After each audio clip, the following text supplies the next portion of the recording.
Do you want to come up front? So anybody that wants to kind of come up front so they can hear better, we absolutely want you to do that. Okay. Well, I just want you to be able to hear anybody who's doing a presentation or anything like that. Okay, great. Okay, good. So we have with us today to do our invocation. I'm going to go ahead and call the City Council meeting to order then. We do have a quorum, and here to do our invocation is Bob Attaway with Hillside Christian Church. Thank you, Bob. Thank you, Ginger. Happy New Year, everybody. I'm grateful to be here, really honored that I get to do this. And my wife and I lived in Dallas for, 30-some-odd years, and then in Houston after that, before coming here 10 years ago. And, you know, there's always an adjustment when you move to a new place, especially from Houston to Amarillo. But when we were in Dallas, we would always tell everybody, you know, we're going through Amarillo. And now we tell everybody, come to Amarillo, because we love it. And we're seeing the growth here. We were just talking about that. And so I'm grateful to get to pray for you all. And there are two things that I want to pray for. So let's pray. Father, thank you so much for this opportunity, Lord, even with the technical glitches, God, that these people love you and they want to honor you and serve you. And so, Father, I ask you to continue to give them unity of heart, unity of mind, that the unity that you have brought about where they really respect each other, God will continue this year. So give them unity. Let them see each other as you have created them. And Father, I also ask you to give them wisdom. Lord, you promise that if we need wisdom, just to ask you for it, and you'll give us generously the wisdom that we need. So, Lord, give all of them wisdom. In the name of Christ, I pray. Amen. Amen. Have a great day. Thank you, Bob. Thank you. You bet. At this time, anyone who would like can join us in the Pledge of Allegiance. I pledge allegiance to the flag of the United States of America and to the republic for which it stands, one nation, under God, indivisible, with liberty and justice for all. Okay, at this time, Council, we're going to remain standing as we, I'm going to call Jason Harrison with the Amarillo Chamber of Commerce to the podium to do a presentation for us. That sounds great. And I know y'all have a busy day and you're a little bit behind, so I just really quick want to recognize, and I want to give a little brief background. In 2020, the Chamber of Commerce started a small business initiative we realized during the pandemic that our local businesses needed help more than ever. Not everyone could have barbecue teams and business connection booths, so we needed to give back to those local businesses, in particular small and medium-sized. And so we came up with an initiative, we found partners, and then we were able to come up with events that they can be a part of at zero cost because it was all helped out by the partners. And I just want to recognize the City of Amarillo, the Mayor, City Council, Jared, for all you do to support our local businesses. I see it with the Chamber, economic development. I know that Kevin sees it, and I don't think that y'all get enough kudos for what you do for our local businesses, because we all know that it starts there. So I just want to give you this partnership recognition. I thought maybe we could get a picture or something. That'd be great. And I just wanted to tell y'all all again, thank you for all you do for the community and for our businesses. Thank you, Jason. Thank you.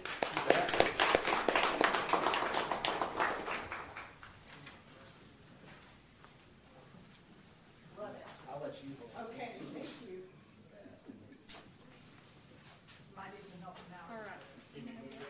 I don't know a good place for it. Just a little bit this way. Yeah.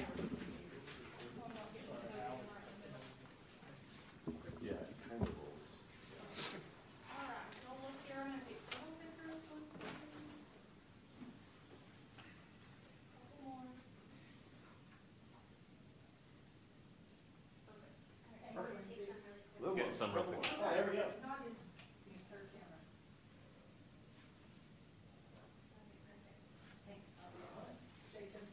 You bet.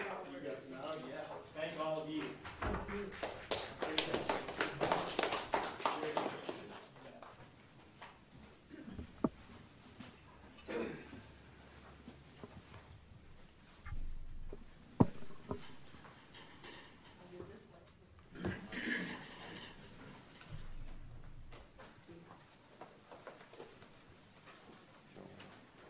Yeah, maybe now's a good time. Yes.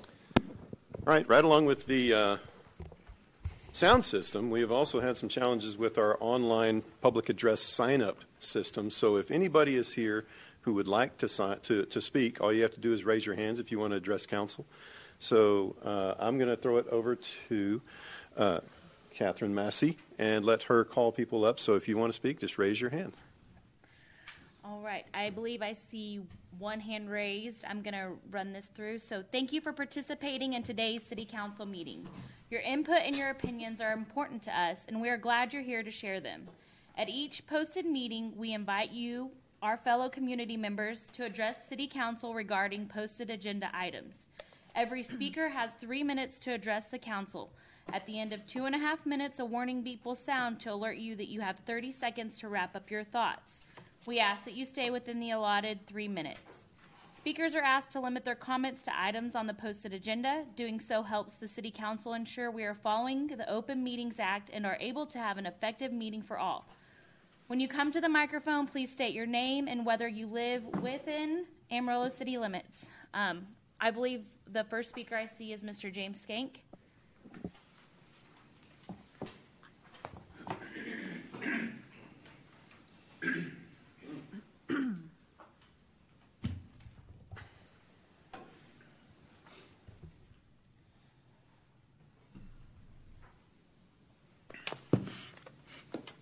This ain't working anyway, is it?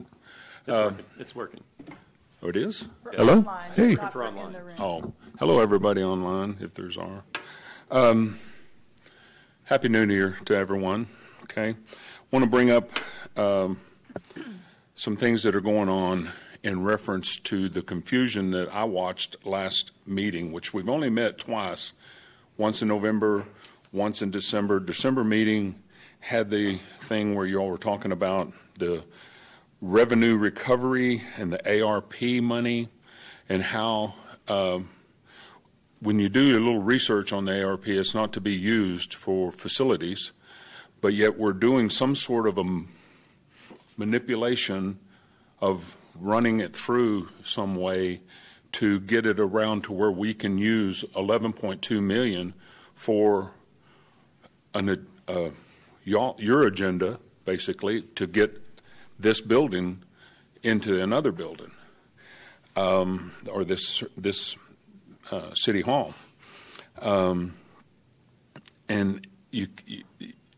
we know that it's not supposed to be captured from the ARP money, but you can flip it around. And I got confused when Laura was trying to explain. I watched it again on how you get to the revenue recovery money. And I think most people were, because it's rather, it really sounds like just a little bit of laundering that went on, and move it over there to where you could release it to use to do what's been going on, where you're trying to do the recovery to the remodeling of the hardware building. So, and then also known is that there is a motion to reconsider the lawsuit, and I know y'all have responded back to it, and you're still waiting right now for a judge to rule on that, and I'd like to hear that spoken to where we would actually understand where we are with using this money. And I'm concerned with why we're not using the money in the way that it was intended, which is to help pandemic victims, pandemic people. There was people here, nobody in City Hall really lost a check. Wow. But yet many businesses were hit hard, and none of this money is going, or not all, you're using $9 million to do some other sort of things. And then you're getting into the sewer and water to use as some more money to shore up the $35 million you're looking for. And apparently we had $22 million extra in the water and sewer reserves, but you're still asking for a rate increase on top of that. So, Thank you, Mr. ding dong, ding dong. Thank you. Thank you. Are there other speakers, Kat? Not to my knowledge. Is there anyone else who's wished to speak? Did you not get mine? Because it said it received it. That's where the technical difficulty is lying in receiving them. Just getting onto your website was tough all morning. Okay, thank you for that feedback. Mr. City Manager, with regard to ARPA funds and the intent behind ARPA funds, certainly there have been a lot of different options presented to the City Council about how to spend those funds, and we've had a lot of dialogue about it and conversation. But maybe you could just take that question and address how we were able to use some funding from ARPA to rehab a facility. And then with regard to the lawsuit, I'm not sure what lawsuit Mr. Skank is talking about, but I don't think we would ever be able to speak publicly about an ongoing lawsuit. Mr. City Attorney, is that? That is correct. We typically do not speak about any litigation that's going on. So, and I'm wondering if maybe, I don't know, if Laura or somebody could step out with Mr. Skank and just right now address his questions, because it really is pretty easy to understand how those funds were used and how it complied with the intent behind those funds. So I would just want to make sure we get those questions answered. The purpose of the revenue recovery component of the purpose of the revenue recovery component of the ARPA funding was to replace funds to local governments that they lost through the pandemic year. Early on in the year, whether it's sales taxes or other revenue streams. But maybe Laura could just step out with him. So the calculation is pretty straightforward. It's a very complicated formula, but it indicated that the city had $11.2 million that were going to be allocated from the ARPA money as revenue recovery to the city. Revenue recovery funds can be spent however the city chooses to spend them. In this case, what council directed was to use it as a cash funding source to offset the tax increase associated with the City Hall project. So that gives it in a nutshell, but Laura will step out and walk you through how the calculation works and answer any other questions you have about revenue recovery. And if you have follow-up questions, James, we appreciate that. I mean, it's a tough call. I mean, increase the tax rate or spend the dollars out of revenue recovery. So, there's no easy choice there. But I'm open to visiting with you about it if you have more questions after you visit with Laura. Well, Laura will answer that question for you too. Yeah. Okay. Thank you, Laura, for helping Mr. Skank. Okay, so that's it as far as public comment. Okay. Agenda item number 1, anything in your packet, council, that we need to move up to the front for questions or more information? Okay, hearing nothing, let's move to item 1B, updates from council members serving on outside boards and commissions, Beautification and Public Arts Advisory Board. Dr. Sauer? Yes, ma'am. So the board actually met today at 11:30. And so several things actually ended up happening today. Of course, the first of the year, you're always going to reorder the officers. So Eric Berry will be serving as the chair for the board, and Sterling McKinney will be the vice chair.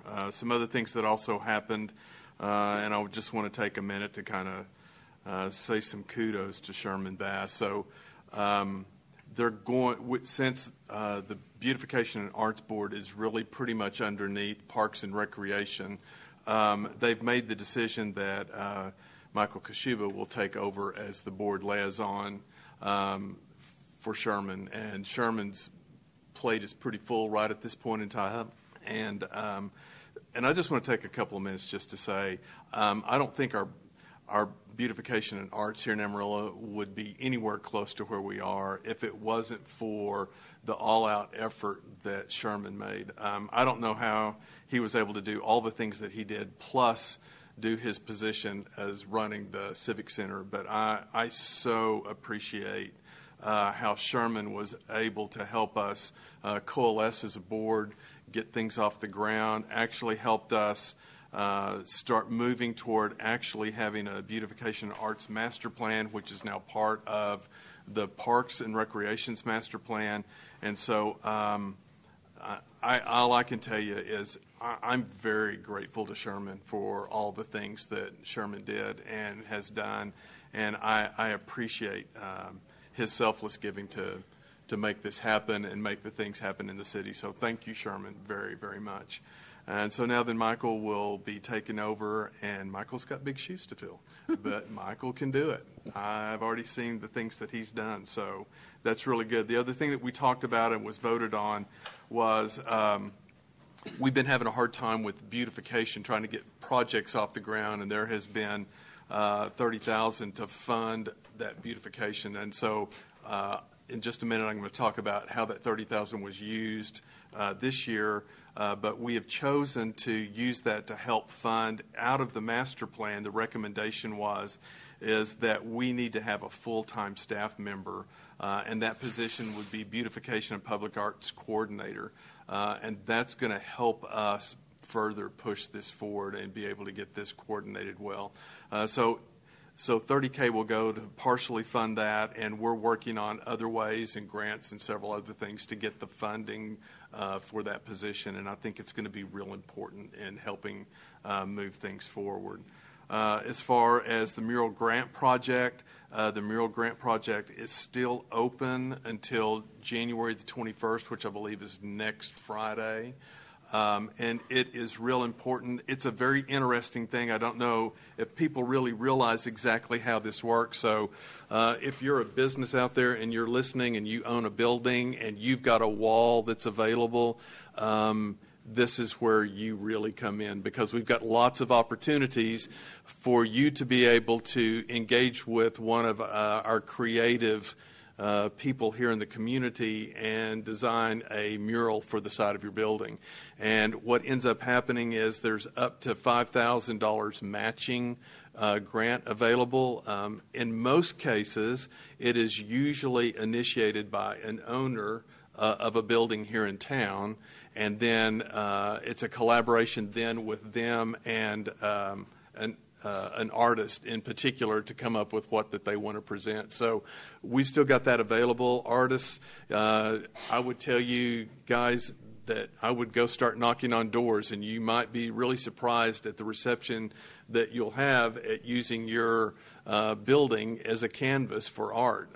It's been so successful with the projects the past 3 years, and also with the way Hoodoo Mural Festival has taken off and the other things that are going on. It's really, really an exciting thing. But the application process actually closes this coming Friday week. And I forget, what is the website? One of you guys, do you remember what we go to? They can email mural grants at amarillo.gov for information. That's Yeah. the easiest way to get it. Yeah, mural grants at amarillo.gov is the easiest way to get the rest of the information that you need for this to happen.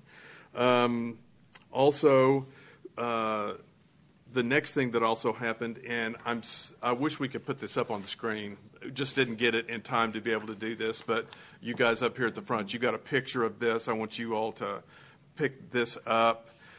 So what was chosen and voted on by the committee, since we could not seem to be able to get a beautification project going, I think this is really going to stimulate some beautification projects or some art here in town, is we took that $30,000 and we have put installations at 6 of the different regional parks that we have here in town.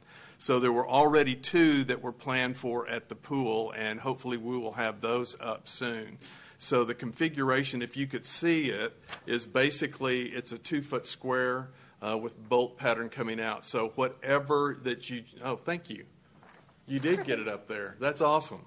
So that 2-foot bolt pattern will be, you can fix your sculpture, your art project, whatever it is, to that base. And this one is actually the one that's at Memorial Park.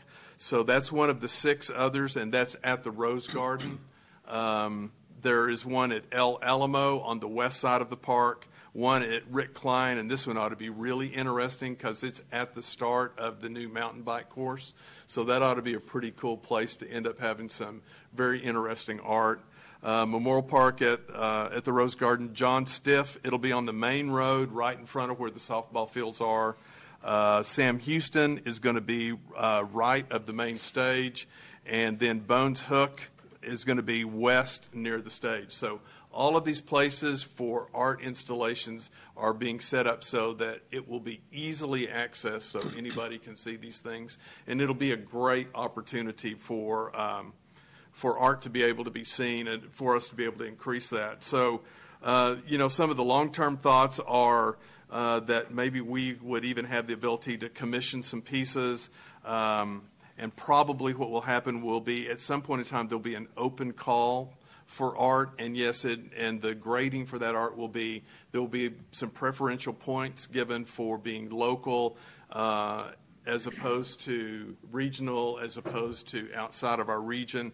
But we want to make it so that we have the opportunity to utilize all 8 of these opportunities. And so I think that pretty much covers everything else that we have that went on today. So do you guys have any questions? So part of the idea is that those could be temporary installations because they're so easy to move in and out. They could switch from one park to another. We could add more pads all across the city. So this is the getting started of what you hope is a growing project for more art in more places. I think it gives us a real opportunity that we didn't have before because, it's somewhat been kind of limited just to the murals. But now then, I know that there's people here in town that are doing sculptures and working with metal and doing different kinds of things that basically if they can come up with a way to fix it to that 4-bolt pattern, then we've got an opportunity to be able to display their art here in town. And I think by doing that, it gives the opportunity to see art all over town. There is the sculpture garden that's at Sunset Center, I think. But this is now, it would allow things to be all over the city. And it just gives an opportunity for those creative folks here in town who are doing that kind of work to be able to display what's happening. And we've got a lot of creativity here in town, and it's a really great opportunity. So I'm looking forward to the doors this actually opens. Excellent. Other questions from council about it? Just specifically to Sherman, the council appreciates what you've done to lead this. It is a brand new idea. It's 5 years now of work, and a lot has been accomplished in 5 years. And truly, this is seed planting work. I think 20 and 30 years from now, you will be able to proudly look back and think, I was a part of the group that in the very beginning, started talking about public art in our city, and that's going to have great impact, I think, in our city. So thank you for being the kind of leader that can take something that's just a vision from the council and partner with people from the community to start seeing things actually come out of that. So I appreciate your work on it. Okay, Eddie, thank you for that report very much. Item 1C is a quarterly budget update. Mr. City Manager.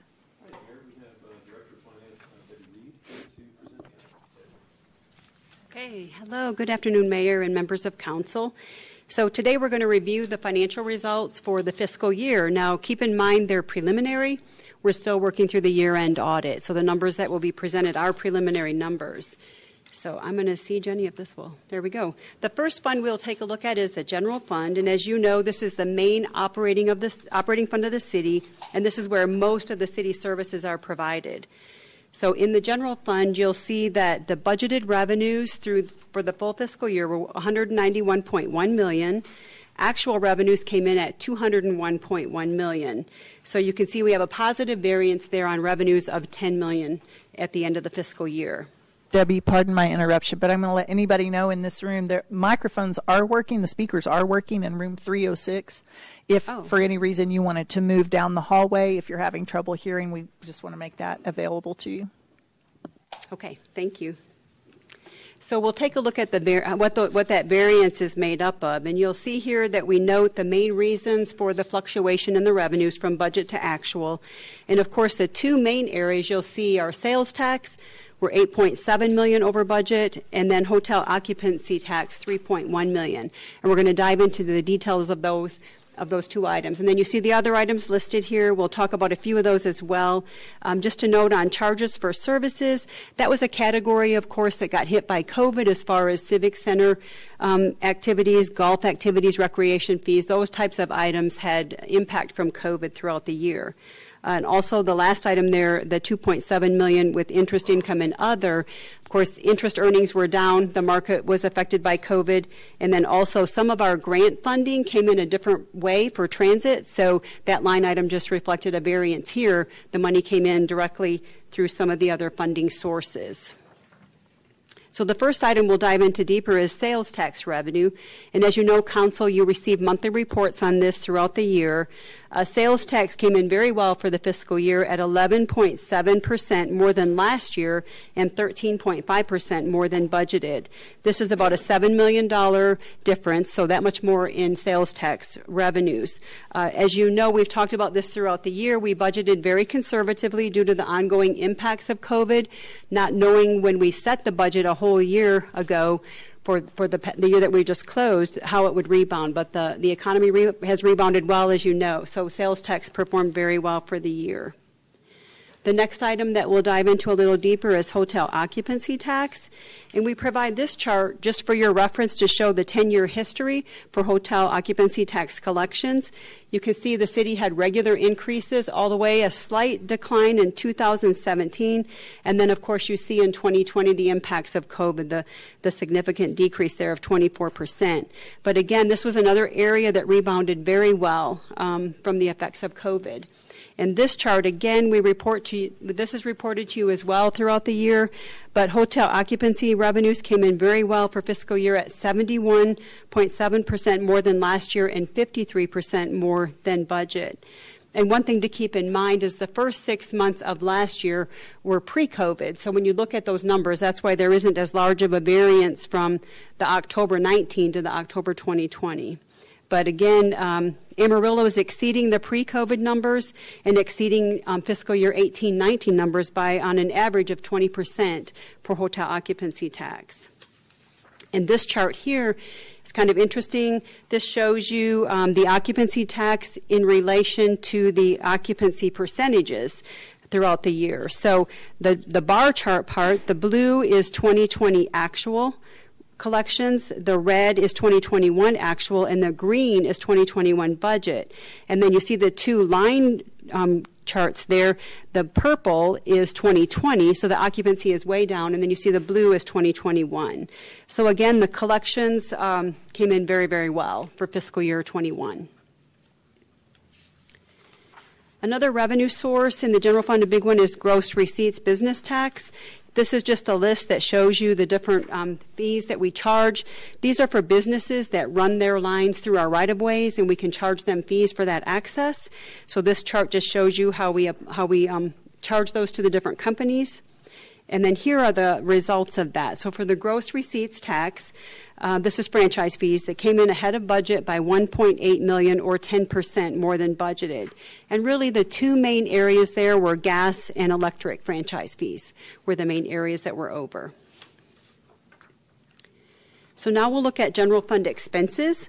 This is through, obviously, for the full fiscal year. Through the budget for the whole year was $194.2 million. Actual came in at $196.1 million. So that made us over budget through September by $1.9 million. But I will note, and this was also noted in your monthly budget versus actual reports, that if we exclude the capital project spending, the approved capital project spending from the prior year's excess, we would actually have an 8.3 variance to the positive. We would be under budget by $8.3 million.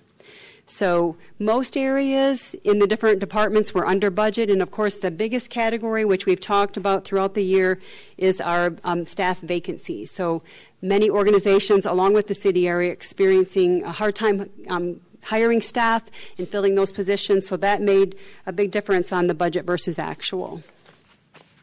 So when you bring the revenue variance and the expenditure variance together, we have a net variance, a positive variance of $8.1 million at the end of the year. But I'll mention again that it's important that you realize these numbers are preliminary. We are still working through the audit, so the numbers are preliminary. We are subject to review by the auditors and could have some year-end adjustments still that might hit the books. So just keep in mind that number is still a preliminary number. The next, did you have a question? Okay. Yes. Occasionally, I'll hear a citizen say, well, the city should get audited.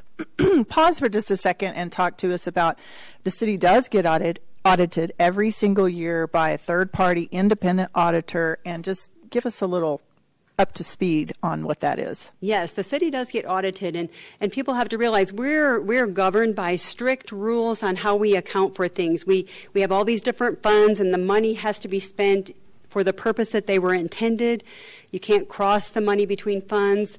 So when the auditors come in, they're auditing us to make sure that we're following those financial rules and the reporting requirements that we have as a city. But all cities have to be audited by a third party, and it's a very thorough audit. They audit our revenue sources, they audit our bank reconciliations, and they audit our internal controls, and they review all of those types of things. And how often do we do that audit?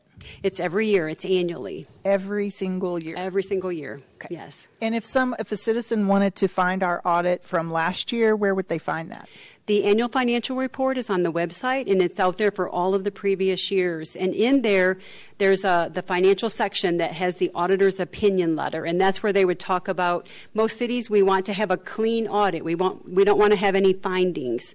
So we're audited for, single audit is all of our grant programs, and we're audited financially for all of our financial reporting. So we're audited for those two categories. But it is on the website. It's a great resource for citizens if they want to know. I always say two documents. The budget document tells you what the city is planning to do, what we've maybe accomplished and what we're planning to do, and then the annual report is what the city accomplished.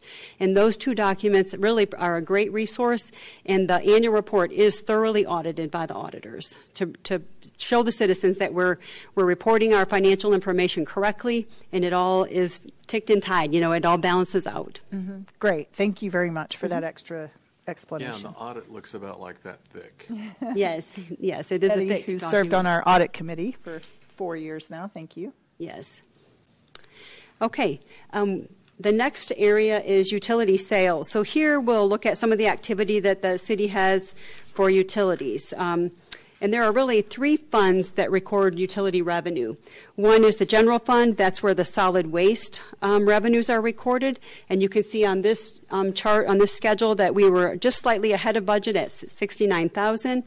In the water and sewer fund, we have water sales, sewer sales, and water sales were slightly under budget, but in the total budget for the water sewer fund, it's not a large number. It's $1.6 million under on the revenues. I will note in the water sewer fund that the expenditures were under budget significantly because of vacancies there as well.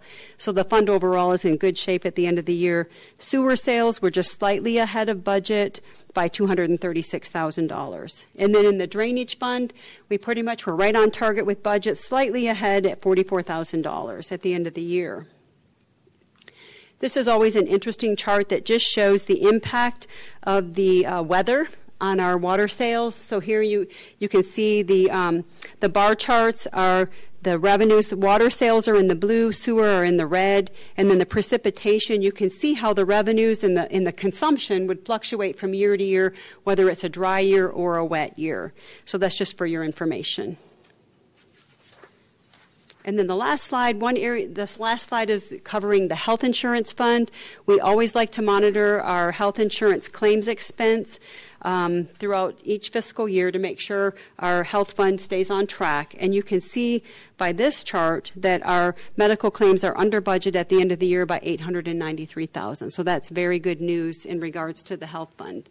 That's kind of a fund that you have to watch. It can be very unpredictable. We never know when there could be major claims, but it was a good year for our medical claims. We certainly hope that means that people are healthier. Yes, that's what we would hope for as well. And I think that is a reflection of that, honestly. So So with that, the fiscal year ended strong. Again, the audit is almost complete. Our plan is to bring the audit report to the audit committee and to council in the month of February. If we stay on track with the audit, they're just about done. But the numbers are preliminary, and I would be happy to answer any other questions you may have. Thank you, Debbie. Questions, council? I got a couple, if you're okay. Yes. So the general fund revenue variances that you have, Yes. 2.7 million loss, I guess, less than what was budgeted for interest and income. Yes. Why is that a budgeted revenue source? Interest income, it is budgeted. It's part of the general fund revenue source. So we budget for any revenue source that comes into the general fund. So, it's just budget versus actual. So we came in less than budgeted, but it's not like we didn't lose money on our investments. We just didn't earn as much as what we had projected. Right. Is that because of conservative budgeting? Well, no, it's because, we were conservative in our budget, but then the market kind of got hit harder than expected with COVID. Rates were lower than what we anticipated. Yeah, a lot lower. Now, we're starting to see that turn around, but it's just a variance there because of the impacts of COVID. It was hard to predict. We budgeted for low interest rates. Already. Even lower than that. Yes, absolutely. So the 2.7 was a net less. Only $900,000 of that was related to interest income. The line item is interest income and then other categories. There were other miscellaneous revenues that fluctuated as well. Okay, so it just kind of caught everything together there. Yes. We didn't list all. If we listed everything, it would be a long list, so we just kind of grouped the other categories. Okay. My other question on hot tax. Yes. Is that a net hot tax after, I'm going to say this the wrong way, rebate's not a good word, but funding that goes back towards the embassy suite? Right. So if you, on this chart, and I think it might be slide 7 or page 7, you see that you have the hot text there. So at the bottom of that, you see where the rebate is at the bottom. So the first subtotal is the gross hotel occupancy tax collections, and then you'll see the rebate is down there. See the year-to-date hot rebate toward the bottom? That's where you see where we net out the rebate. So then you can see both. We like it for you to see the gross and then the impact of the rebates and then what the net collections were. So am I saying this correct, that we grossed 8.3, rebated 645K, and netted 7.7? That is correct. Okay. Yes. Great. I think that may be it. Okay. Thank you, ma'am. You're welcome. Anybody else? Debbie, thank you. I really, really like this tool that y'all have settled into. I mean, I think this council has worked for 5 years to see and to have a good quarterly budget report. That wasn't something that was traditionally done when we started. I think it's good, and you guys have settled into working hard for the tool to be efficient every time you bring it to us, so I appreciate that very much. Good. Okay. Thank you. Andrew, next.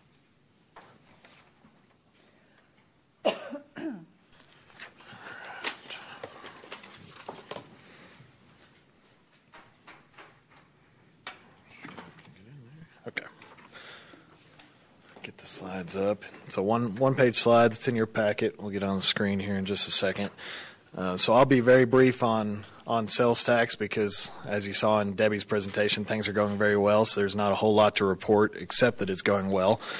So on your slide, we've got the top categories of the industry by calendar year to date. So the difference between Debbie's presentation and this one is is calendar year January to December, which is November sales through to November. So it's 2 months behind when we get our actual industry data. So when you're looking at this, just know it's November to November sales that produced this number. So, of course, the top category we have is retail, and what we're seeing is that we're 15% higher compared to the previous year. General services a little over 13% higher, and then food is almost 18% higher. So we're still seeing double-digit increases in our major categories when comparing year over year. And then I also wanted to point out some of our main retail categories are also seeing double-digit increases. General merchandise, which is our largest Revenue source in the retail category is up a little over 10%. Non-store retailers, these are your online companies that don't have a physical presence in Amarillo but do in the state, just a little over 20% increase. We have seen those come back down to reality during the main COVID months. When it first started, we were seeing 130 to 214% increases in that category alone. So what that means is folks are spending more time shopping brick and mortar or other online stores than just some in that category. Clothing and accessories are up 31%, building materials up 19%, sporting goods and bookstores up 18%, and electronics and appliances up 14%. And then the food category, which is another major one for us that we track, of course, is overall is up 17%, but then when we break it down by full service restaurant, that category is up 25%, and then the limited services drive-through is just under 10% increase overall. As far as our labor force, we include that on this slide as well. You can see that we're sitting for the MSA at 136,000, which is an increase year over year of 3,700 employees for the MSA, sitting at an unemployment rate of 3.1%. Which still leads the state. We are number one in unemployment, followed by Austin Round Rock MSA at 3.2% and College Station Bryan at 3.5% unemployment. The state of Texas, in comparison, is at 4.5% and United States at 3.9%. And then, rule of thumb, Council, on unemployment, 4% is the rule of thumb for full employment. So we're actually more employed than the standard that's used to measure whether or not everyone that can work is working. Right. And then as far as just some of the more details in those categories that are tracked at the MSA level, manufacturing was up 0.7% for the month and 2.1% yearly. Retail, trade, transportation, utilities up 1.9% and 2.3% yearly. Leisure and hospitality was down just under 1% for the month of November, but up 10.4% for the year. And then government was up 1.8% and 3.7% yearly. And then lastly, I just wanted to touch on when we look at the non-agricultural employment count at the MSA category, that's 124,000 jobs. The closest we got to that number previously was November 2019 at 123,400. So we're at our new high level of 124,000. Comparing that to the 2020 pandemic time period, we fluctuated between 110,000 and 120,000 between April and December of 2020. So we're seeing a large number of jobs that have bounced back, and now we're reaching new highs as far as new employees added to the MSA. So happy to answer any questions you might have.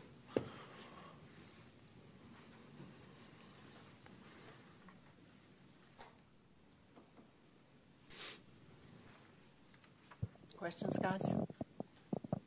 No? Andrew, it's really interesting information. I appreciate the work you put into compiling it. We all do. And thank you for bringing it to us today. Yes, ma'am. Thank you. Okay, item 1E is to discuss an update on Peer Reintegration Employment Partnership, the PREP Academy. Mayor, if I could, can we push this item to next council meeting? The person that's making the presentation is unavailable today, and he really wants to be the one. Jason Rillesberger, the director, and the person who's been working with this is unavailable, so he definitely wants to make the presentation. Yeah, we can definitely do that and look forward to it. I've already had people in the community asking me about this program, so I know that people are interested to hear about it. Item 1F, discuss replacement of athletic field lighting. Mr. City Manager? Yes, ma'am. We've got Michael Kashuba, who's going to make a presentation, PowerPoint presentation. Also speaking is going to be Laura Storrs, Chief Financial Officer and Assistant City Manager. Michael? Mayor and Council, Michael Kashuba, Director of Parks and Rec. Obviously, when we went into budget last year, there was a lot of conversation about athletic field lighting. And so we wanted to bring that conversation back up, especially in light of the recent winds we've had. We've lost some additional light poles with those high winds. And so wanted to just bring that conversation back to the forefront. So when we start talking about athletic field lighting, the complexes that we've really identified are our main complexes. So we've got El Alamo, which typically serves more of our social recreation, so kickball and those types of programs. You've got John Stiff Soccer, John Stiff Softball. You've got Martin Road, Rick Klein, River Road, Southeast Soccer and Southeast Softball. And then you also have Thompson Park softball fields. So those are just a high-level overview. We've got a map that you can kind of see where they are geographically located. But really what I wanted to talk about is just some of the challenges that we're facing. This first slide is a slide of the Martin Road softball fields. You can see, with the exception of Rick Klein, all of our poles are wooden poles. And you can see that they are, some of them are leaning fairly significantly. I wish we had a video, and I wish the video would do justice to how much those poles sway when the wind starts to blow. Every time we get a windstorm or a wind event, we've got staff out there basically monitoring to see if we're going to lose any more poles. So those are all wood, right? They're all wooden poles. So just like the ones that have broken, they just haven't broken yet. Correct. Okay. So the transform on the right, it's kind of hard to see on the picture on the screen, but if you look at the bottom of it, this is the transformer we've had multiple conversations with Excel about. They want to upgrade this transformer. If you see the bottom of it, it's rusting through, and obviously there's concerns about a lot of little kids with sticks and the ability to access those live wires through those rusted areas. So we're in constant communication with Excel about trying to temporarily patch that to avoid some of the risks there. So that's just a snapshot of Martin Road. John Stiff Soccer Field, this was a pole that we just recently lost with one of the wind events. I say fortunately, this was one of the poles that wasn't charged. This was one that when Excel upgraded the transformer, we couldn't re-energize. So there was no electricity to this pole, but obviously it fell in one of the last windstorms. This is a picture from last year of Hines Memorial. You can see that pole started to rot through and basically fell. El Alamo, we had the same challenge. And along with those wooden poles, there's a couple other miscellaneous challenges that we've come across. As those poles move and shift, and you can kind of see it on the two pictures to the left, as those poles move, those conduits are starting to separate. And so what you start seeing is exposed wire, which is not something you want to see. So that's something we're starting to see throughout our complexes. This is not one isolated area. It's just something we start to see as those poles move and sway. The picture on the right, the reason we have that is if you look at the top of that pole, you can see how much torque has been put on those poles over the years. So that pole is actually those light fixtures should be facing perpendicular to the field, and they're at basically a 45-degree angle. So those poles are actually twisting. Some of it's the pole themselves, some of it's just in the ground they're twisting. So this is a fairly common sight when you go to our different athletic complexes. You start to see those poles twisting and turning. One of the things that I wanted to bring up as an example, and again, we've talked about the athletic fields. This doesn't include things like our courts. It doesn't include general park lighting. So this conversation is more focused on those bigger athletic complexes. But we also see it at places like Memorial with our courts. And the reason I wanted to bring this up is I want to show an example. So what we have is we have a tool that does resistographs. It's a tool to measure basically the density of wood. It allows us to kind of see what you can't see from the outside. And so our forestry team uses it to determine if a tree's got rot or decay on the inside. It's something we can also use to evaluate what the structural stability of those poles are. So when we look at this resistograph reading from the pole at Memorial that actually fell, and it's kind of hard to see on this screen, but hopefully it's easier to see on your handouts. You can see it's kind of like an EKG where you can kind of see the pulse rate, things going up and down. The spikes that you see are typically the wood grain. So where you see those higher spikes, that's the higher density wood where it's a little bit more of a spike where it's denser wood. And so that's where you see on the side of this, you kind of see that up and down pattern. In the middle there, you see almost no resistance. And so that's where those areas of rot and decay are happening. So that was an example of a failed pole. when we look at, we've pulled just some sample ones. This is not in any way to represent all of them. We just kind of pulled them at random. These are some examples of some other resistographs that were done recently, and you can start to see in those red areas where there is not a whole lot of substance in the middle of those poles. Some of these are obviously John Stiff soccer. There's some at the Southwest baseball or softball. They're kind of scattered throughout. But what you start to see is this is not just an isolated thing. We start to see it repeated throughout our entire park network, where those wooden poles are just starting to rot and really need to be replaced. The other challenge that comes with those old wooden poles is a lot of it was direct buried cable. And so it's not just pulling new wire through the conduit, it's having to replace the entire electrical system. So these are just some of the concerns we have as we start looking at the existing infrastructure that we have.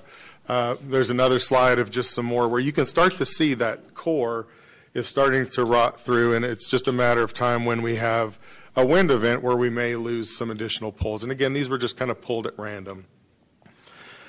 As we look at, kind of a timeline, one of the other things that council has approved and we are currently working on is the sports complex study.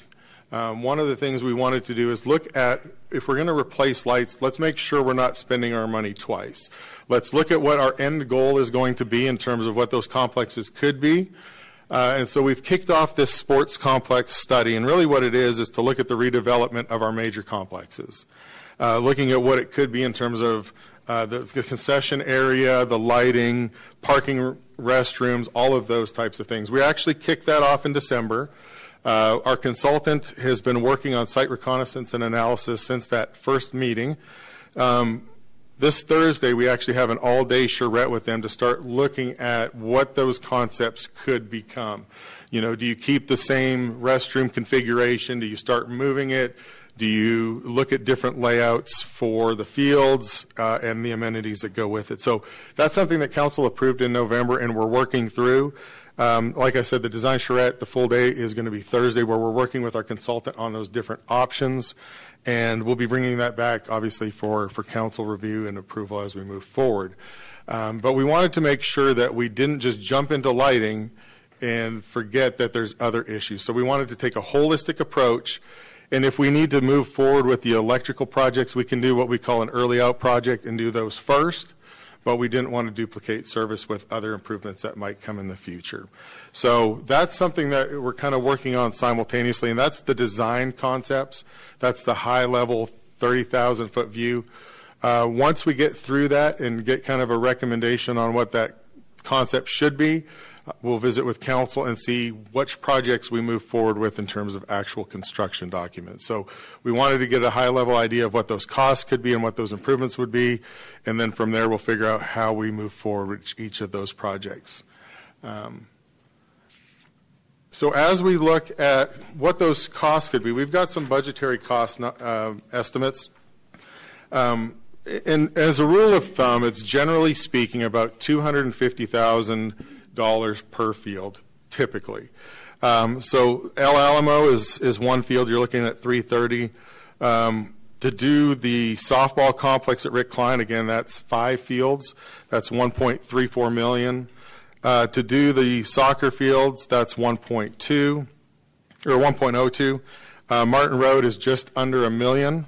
And as a note on that item, that is an item that we have applied to Texas Parks and Wildlife for a grant on. We have not heard if we've been selected for that, but that was submitted for the Texas Parks and Wildlife grant, which would cover the lighting for that facility and also the playground improvements at that facility. Rick Klein complex, that is upgrading those lights. Rick Klein is our newest complex. It's still 15 years old, and so that would just be upgrading those fixtures and lights at the top to kind of keep them in line with the other improvements. River Road, $770,000. That's 3 fields. Southeast Soccer, we've got just under $1 million as a budgetary number. What we would propose is actually moving those fields, those lights from Southeast Park to Rick Klein. We think it's more advantageous to have those lit soccer fields over there. Southeast Soccer Complex from time to time will flood when we get rain, and so moving it to Rick Klein where we don't have those flooding issues and providing that same level of service. Thompson, we've got the 2 fields there. And then one of the items that has been a topic of discussion here lately has been the tennis center. And so we had some other budgetary numbers for tennis, and we've just included those. So to upgrade the indoor courts is about $100,000. That's switching out the ballast and the metal halide and going to more of an LED system. The outdoor courts, that's keeping a lot of the conduit and the subgrade and the stuff below ground in place. It would just be replacing the light poles and the light fixtures. And then also we have a number for our pickleball courts in terms of making improvements there.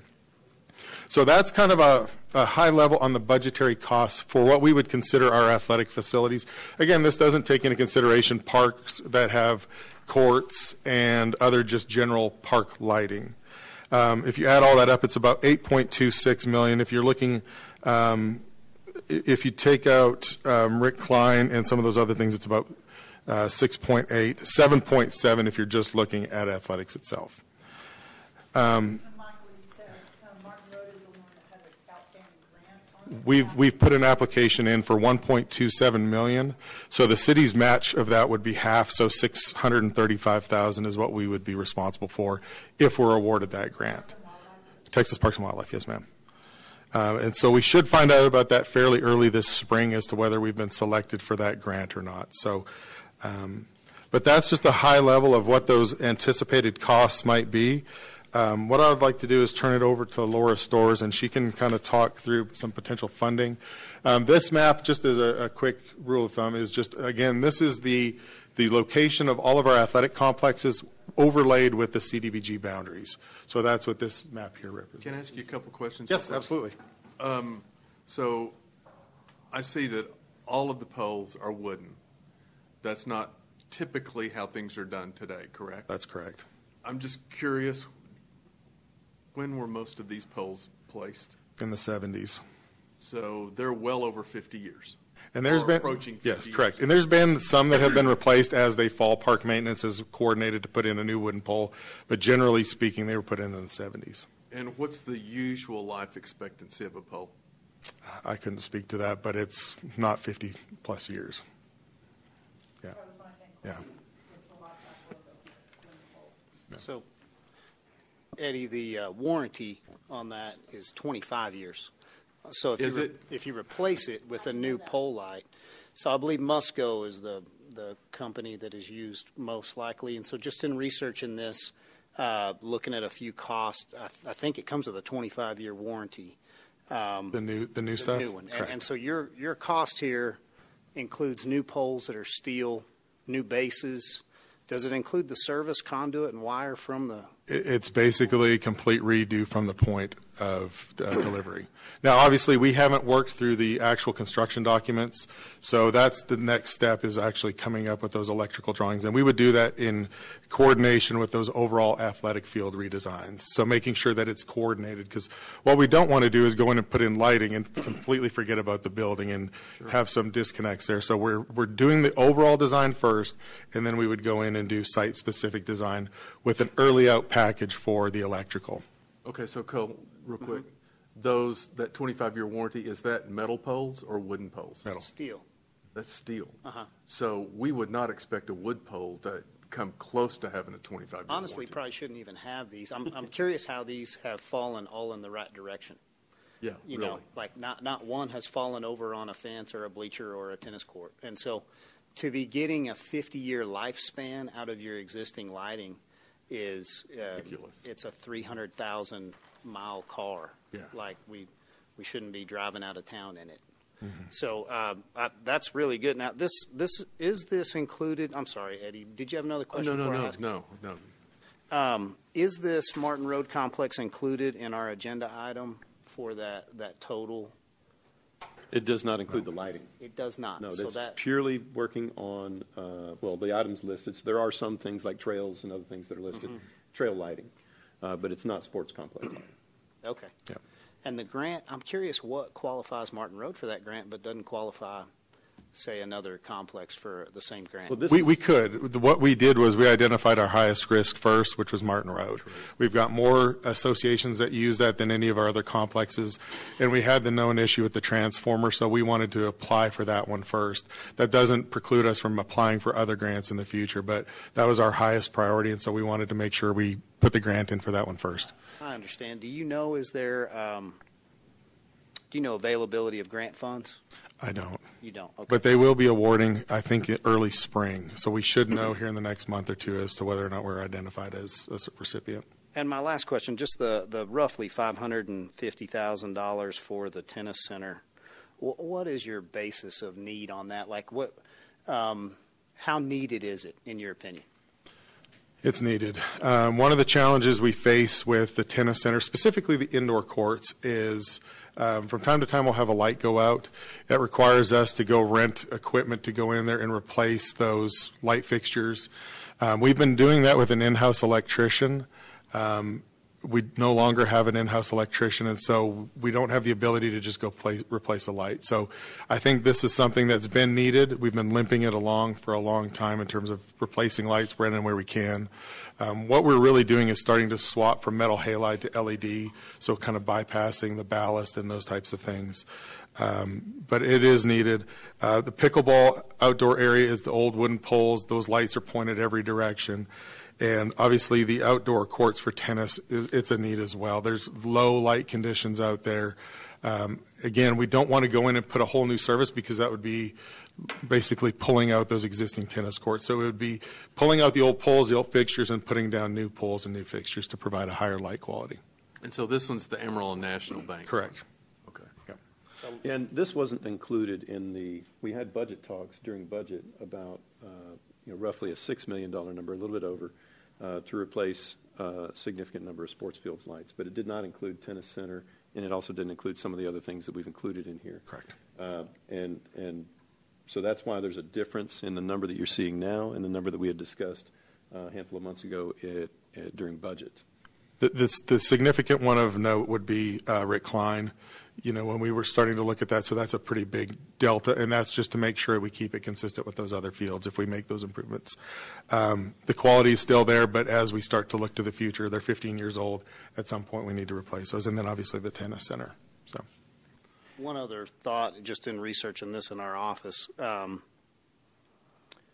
you confirm, I believe, is there a 10% increase coming in March? And we're seeing that kind of across the board. And so do you know your budget item, have you forecasted that increase already, or is there an opportunity maybe if we did get this done that we could buy this for less than what you're showing us? So what we've done is we've taken those budgetary numbers and we added 5%. This was when we put them in for the capital planning. Obviously, things have changed a little bit. So these are the original numbers that we put in when we submitted our CIP request. They have a 5% buffer in there, but that's those numbers from the capital plan. So it doesn't reflect the 10% increase in March. It does not reflect the 10% Correct. increase. So, and just in the way of how it works, like if by a miracle it came in at less than what you projected, we don't have to spend it just because you projected it to be an additional cost. Is that correct? That's correct. Okay, but if it costs more than what you projected, then you're capped at whatever the council approves you to spend. And then you have to look at this list and begin to prioritize. Is that correct? To you and said, do you want to make an adjustment? Mm-hmm. Okay. So just in terms of timeline, we'll be wrapping up the design concepts in March.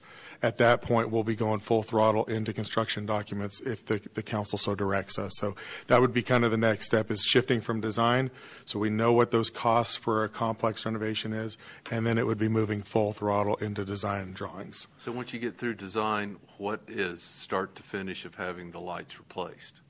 Well, our goal would be, and part of it's going to depend on the scale of the project. If we identify one complex and we do one complex at a time, if we look at making significant renovations over multiple complexes, obviously that will change that schedule. So if we say we do them all at one time, we get a contractor on board, our goal would be to start knocking those out right away. If you start kind of staging those and doing one project and then the next and then the next, it could be a 5-year project, it could be a 10-year. It's just going to depend on how we want to move those projects forward and how we fund those projects. Let me ask, I'm sorry, Howard, go ahead. the tennis center, is that at Austin or is that at Rick Klein Park? That's at John Stiff. That's the Amarillo National Tennis Center at John Stiff. Is the one that's at Austin, that one school district owned? Or do we have any part? Most of those, I believe, are ours. And those Tennis are the center? courts that are not included in this. So we've got basketball courts, we've got tennis courts. Some of those are lit, some of them are non-lit, and those are separate from these major athletic field Okay, complexes. so the tennis courts that are at Austin Middle School are ours? I believe so. Okay. Another question. So the wooden poles, some of them have lasted 50 years, and metal poles, they insure for 25 years? Yeah, when we talked with one of the manufacturers, they've said it's 25 years turnkey, basically. So for 25 years, there's no cost to the city, is what some of the manufacturers at this point are providing. Because of the LED, because of the metal, there's a lot of extended warranties now because those products are lasting so much longer. What's the cost of a metal pole compared to a wooden pole? I don't have that number off the top of my head, but I can get you that number. Just curious.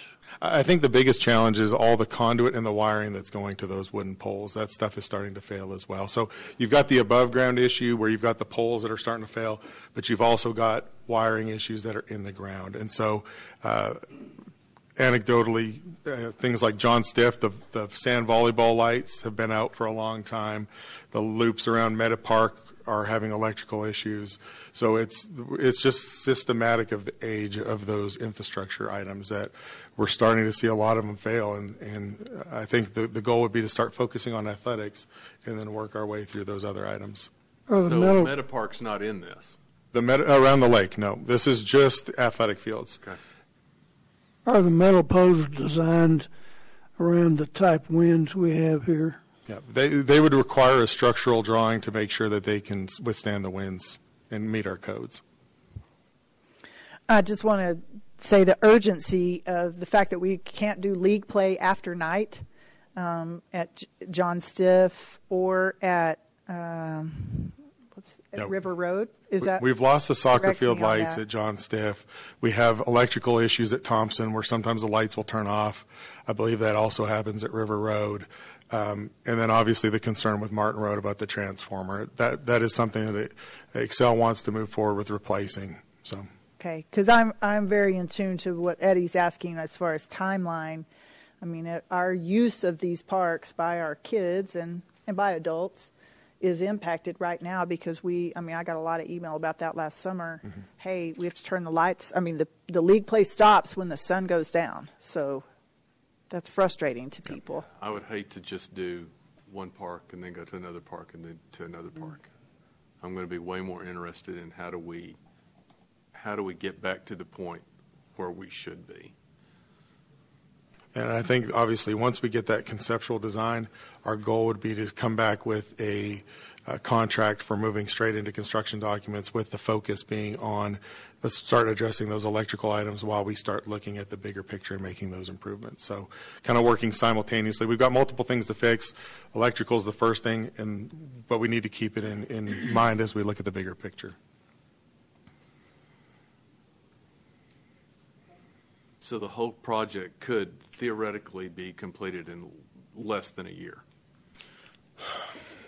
It would probably be a little bit longer than that. So if we finish design in March, we would potentially roll into construction documents. Obviously, that would be council approval. I would anticipate hopefully by the end of the year, we would at least be able to start bidding that stuff out, probably late 2022, early 2023, and then start the improvements, the construction itself. Because there'll be a little bit of time in there for doing the engineering drawings, making sure it meets code, kind of the whole project, and then moving it forward. So no fix for summer of 22. Correct. We're looking at best. 23. Things. Yeah. Mm. Okay. Any other questions for Michael? We can always bring him back up, but. The sun sets later in the summer. That's in our favor. Yeah, it's true. Okay. All right. Thank you, Michael. Thank you. Laura?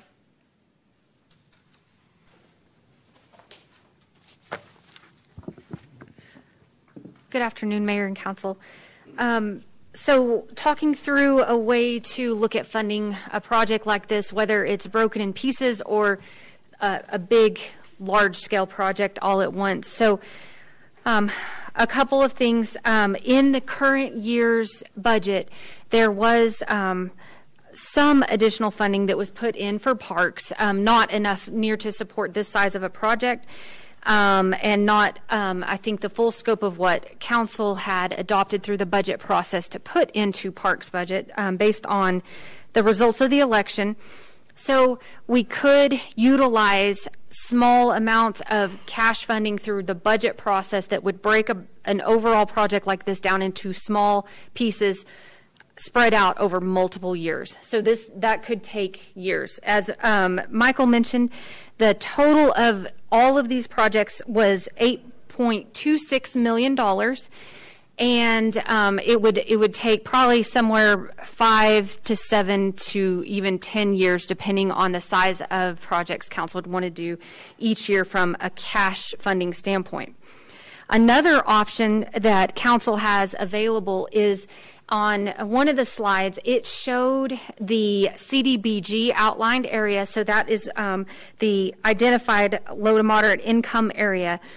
As if you remember back to the ARPA interim final rules, they talked about how you could utilize some of that funding in those specific target areas to do improvements to parks, because through the pandemic, we have seen that those open space, open play areas are very important for people to gather and children to play. So as you go through this list, there are 4 of these projects. Do you mind flipping back to the last one? There we go. On this, your projects that would be eligible are El Alamo, Martin Road, River Road, and Thompson Park. Those total $2.5 million. As Michael mentioned, there's already a grant application in place for Martin Road. So if we back that out, but it only include the match of $635,000, that brings the total to $2,165,000 approximately that could potentially be eligible out of the, I say ARPA money, American Rescue Plan Act funding. Those we will be bringing some recommendations to council and some discussion points to council probably probably April time point, maybe April, May-ish time point. And so we might be able to come a little bit earlier than that. We don't expect to get the we won't have the money yet. Allocation of the funding until then, but we can talk about priorities. Sure, absolutely. Prior to that. We will, like we did last time, we anticipate, unless council wants to go a different route, we will bring a list of eligible activities. Mm-hmm. We'll bring a list of projects and as something that council can look at as ways to go with the money, including the eligible lighting projects, bunker gear for firefighters, some other things that are low-hanging fruit that we know we need to do that are eligible through these funds. But this would definitely be one we would recommend council at least discuss and consider as one place to spend some of that money. We anticipate having a significantly lower amount of revenue recovery, but all of these things are eligible to be spent directly from American Rescue Plan Act funds. On those 4 projects, yeah, yes. The 4 projects we're talking about. Yes, that is correct. Mm-hmm. As well as PPE projects like the fire one I was talking about. And if council will remember, council awarded 4 playground construction projects with the first installment of the American Rescue Plan Act funding. And so my understanding, and I'm going to look back at Michael, but I think there are more playground equipment replacement projects that could potentially come forward for council's consideration. And I know that's outside of this. I just want to put that in your mind for the second installment of the ARPA funding. So this is another option. There's some eligibility here to utilize some of that funding. Another option could be if council wanted to look at taking this a full list like this and trying to knock it out as soon as possible. Something of this size would need to be funded through some sort of a debt issuance to have this kind of funding available in the general fund at one time. So let's talk real brief numbers on that. We could do a debt issuance that goes out about 20 years. I would recommend probably 20 to 30 years based on this last conversation about the warranty period. You try to match those. When you look at that, whatever option from a debt standpoint, to do the full $8,260,000, the property tax increase would be about 0.4 of a penny. So what that translates to is on like a $100,000 home, that would be about a $4 increase per year. If we were to talk about only doing the ones that were maybe discussed during budget, or you could take any version of this. If you pick half the projects, it's going to look different. If you didn't include Tennis Center and Rick Klein that have kind of been added in more recently, that number might go down to 3.5 of a penny, which would be about $3.50 per year on a $100,000 home. So I think from a funding standpoint, any of these options could be utilized, or a combination of them could be utilized as well.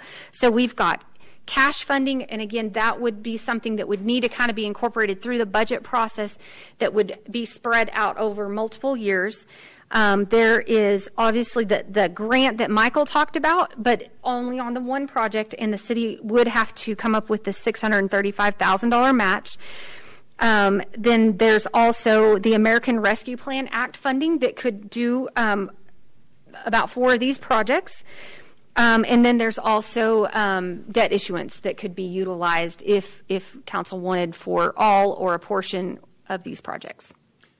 And in light of Councilman Stanley's comments about inflation projected to happen between now and whenever we would issue that or begin the project, I think before we bring you final, based on your guidance today, we would need to get with vendors and kind of pencil in what type of inflation we need to pencil into this, to include into this project, so that once we initiate the project, however you decide to fund it and whatever you decide to fund, that we are funding the appropriate amount to do what you've said you want us to do. So I don't want us to get too married to this exact number, because it might change a little bit. If it's a 10% change, then we're looking at over $800,000 that would need to be incorporated into the full project. Maybe it's not that much. Hopefully it's not that much. Okay. So that's a big difference. That's a big clarification there, yeah. Mm-hmm. Okay. Okay. You're done, Laura? Yes. Okay. Questions, thoughts? They're asking for direction, so we need to give them some direction on what funding ideas. Number one, do we want to move forward with this project? Do you need more information about it? And if you are interested in moving forward, how would you be interested in paying for it? My initial thought it would be we do it all at 4 cents. 0.4 of a cent. 0.4 of a cent. Yeah. At $4 a year on a $100,000 house. At this point, that's my thought. Okay. Anybody else have thoughts?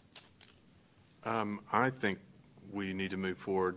I'm pretty much going to be right in line with Howard. I think we need to move forward. How many poles are we going to lose the next windstorm? And I don't think that's I think by the grace of God, we've gotten 50 years out of these poles, 40 to 50 years out of these poles.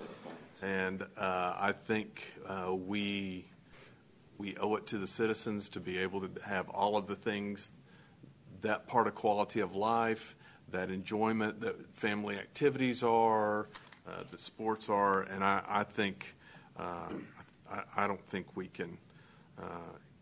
I don't think we can wait. Matter of fact, what I think one of the other things I'm going to be the most interested in is how do we make for sure that we set this up so this never happens again. We've got to have a way that we're looking at this so we're not looking back.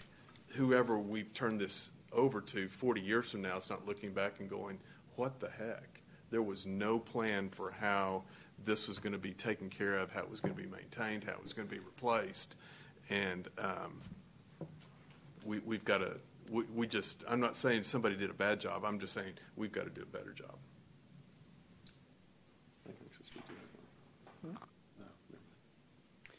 Question, Laura, on the ARP money, is there anything allowable for, I know we can't categorize it as facilities, but like for the lighting, in any kind of security or, wellness of the community? So the four that you've outlined. You mean outside of this, outside of the identified four, area? El Alamo through Thompson Yeah. Park, that qualify based on parts of the community. The other projects, is there any way to qualify those for the ARP money? So at this point, we have not seen anything. But again, the Treasury is still issuing information. There was actually something that came out earlier this week that we're digging through. So I will make sure and dig through that as well to see if there's any way something outside of these areas. Again, the eligibility for parks actually came out of some of the questions that were submitted to the Treasury, and they responded back with some information on it, but they were very specific that it had to be in this outlined targeted area. So we're going through the new information that has been released to see, and we'll make sure that hopefully there's something in there, but at least up through the interim final ruling, which is what the guidance is that's in place right now, there was not any eligibility. So, but we can do more research on that, and I will let you all know. And we will have some revenue recovery available. We anticipate it's going to be significantly less than what it was. If we have some, it'll be a small amount. So we don't know. We don't even have an estimate really on what that's going to be, and it's possible that we won't get any because we did perform well last year. Yes. And that is an option that if there is some that council could utilize that outside of the targeted area. The reason they targeted the park funding into CDBG areas is in response to some of the questions. It was demonstrated that people living in low and moderate income areas had different outcomes from COVID and had different availability to outside recreation, so they're not. It was determined to be lower risk for COVID transmission to be recreating outside. So they said, well, yeah, you can spend some of this money for parks projects that benefit low and moderate income residents. So and since we already worked through the Community Development Block Grant process, we know exactly where those areas are, and we were able to track that. We can look at any of the other alternate funding methods that Laura mentioned to fund all of the other activities, including grants and revenue recovery and debt issuance. And one other that I didn't mention, and again, these complexes do have users, and there is a possibility to add in to user fees to help support the cost of this. So if I could continue, I just Yes. want to ask you, I would be in favor and proposing moving forward with the entire deal because I don't see the benefit in knowing you've got stuff falling apart and we're going to pick and choose kind of this side or that side of town. And so I don't know that we have a way to analyze this and say, well, this entire complex is in decent enough shape to leave and take them one at a time. So with that, I would just rather make a better deal than maybe what we're being proposed. So the $8.2 million comes down $2.1 million of ARP money. Obviously, I would be in favor of using those federal funds for something that helps our community as a whole. However, I would try to expedite this. I understand the difficulty in getting engineering and getting all the nuts and bolts and answering all the questions. However, the light pole itself, the anchor bolts, the nuts and washers, those don't really change. We're going to know our height, we're going to know our wind load and whatever else we need. If we could maybe put an offer on the table and try to buy in advance, maybe we can get more bang for our buck and buy everything that we need, even if we had to phase it out over time of install. I would hope our city would have somewhere where we could keep these stored. And so if we were to make an offer and we could get a quote on, say, a Musco or something like Kind and Quality to do everything, I think now is a better buying time than what we're forecasting in business for buying later. And I would hate to see this cost go up. We would have to. We could do that based on council's guidance and approval. We could go ahead and initiate the bid process. We would have to, on a project of this size, we would have to go through at least a minimum time frame bid process. So it would take them time to prepare and prepare the bids, then for us to evaluate the bids and to select and bring to council to approve purchase from a vendor, and then go ahead and immediately initiate the purchase of all of the materials. So we'd have to absolutely do that. I don't know exactly how long a absolute bare bones expedited bid process would take. Do you? I would say probably somewhere closer 90 to 120 days is probably going to be. And keep in mind, I'm not talking about getting the full engineered drawings and having contract labor and everything figured out for field verifications and all of that. I'm talking material alone, lighting package, poles, anchor bolts, nuts, washers. And, well, I'll let Michael. Yeah, and that's something we could look at. I think the challenge is we don't have electrical drawings right now, and a lot of the new lighting systems don't require the same number of poles. So we would be actually moving those locations, and so we would have to still do our electrical engineering drawings. So what we could do is we could bring a contract to start a design consultant on the electrical portion of it, knowing that we're still working through the design concept. One of the reasons we did the design concept first is we don't want to overpay consulting fees. You know, if we're building a $5 million project, we don't want to pay fees for a $10 million project. And so that's why we did the overall design scope first to see what the total cost of these projects are. That way we weren't overpaying on our consulting fees. But we could absolutely use these numbers and look at bringing back an engineering agreement to start moving forward with the electrical side, knowing that we're still looking at the design of the overall complex. I would propose that you could get each vendor that you'd be looking at to produce their own foot candle and their own lighting plan. Most of those can do that in-house. I would think they could turn it around quicker than we could. And I bet you if you laid out 3 of them, they're not one pole different in count. And so knowing what's going to move up and knowing it's going to be more expensive, if we erred on the side of ordering maybe 1 extra pole that we had to inventory, I still think that's a far cost savings long term than getting this back and it being $8.5 million or whatever.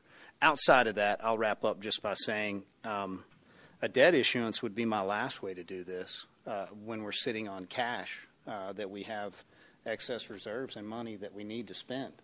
And so putting this money back into our community for things like, you know, quality of life, lifestyle, youth activities, it's everything we need to be doing as a council, in my opinion. So I'd like to see us use all the art monies that we can and then cash fund the balance, but get out there and hustle and do a really good job of negotiating a good deal. How would you cash fund the balance? Because what I hear Laura saying is it's going to take us 5 to 10 years. So if we just take the $2 million of ARPA funds, so we've just reduced our project from 8.6 to 6.5. You following me? Yes. So now we've got a 6, and we want to do it all in one piece. Now we've got a $6.5 million that we have to cover, and you're saying do that in cash. So Laura, I would city manager math it that's going to take 3 to 4 years to do that in the budget. So we're piecing the project over 3 to 4 years rather than doing it at one time if we use cash. Is that correct? Yes, and that would be, so it would be in that case about $2 million to do it 3 to 4 years. Is what you're saying? If we took $2 million pieces each year. And yes, I mean, we don't have anything budgeted in this current fiscal year. There was some additional parks funding that came in. I look at Michael. I don't know that we have a full $2 million that we could swing in this current year because we are starting to knock out some other pressing needs for parks. Some of those we're looking to bring forward are some playgrounds and some other important repairs and maintenance to some existing parks.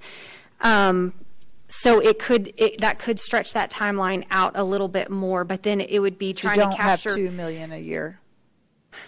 And we're doing it at the cost of other repairs that needed to be exactly. made. And again, if council said, this is top priority, everything else needs to be put on hold, we could make the $2 million a year work, but do know that there are other items that are out. Funding for this was a component of we were hoping was a component of the voter approval tax rate. That is correct. Component that was not approved.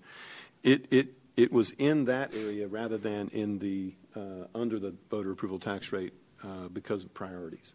So maintenance was a huge priority, being able to maintain the parks we have, and then also taking care of some of the playgrounds and other projects that we have.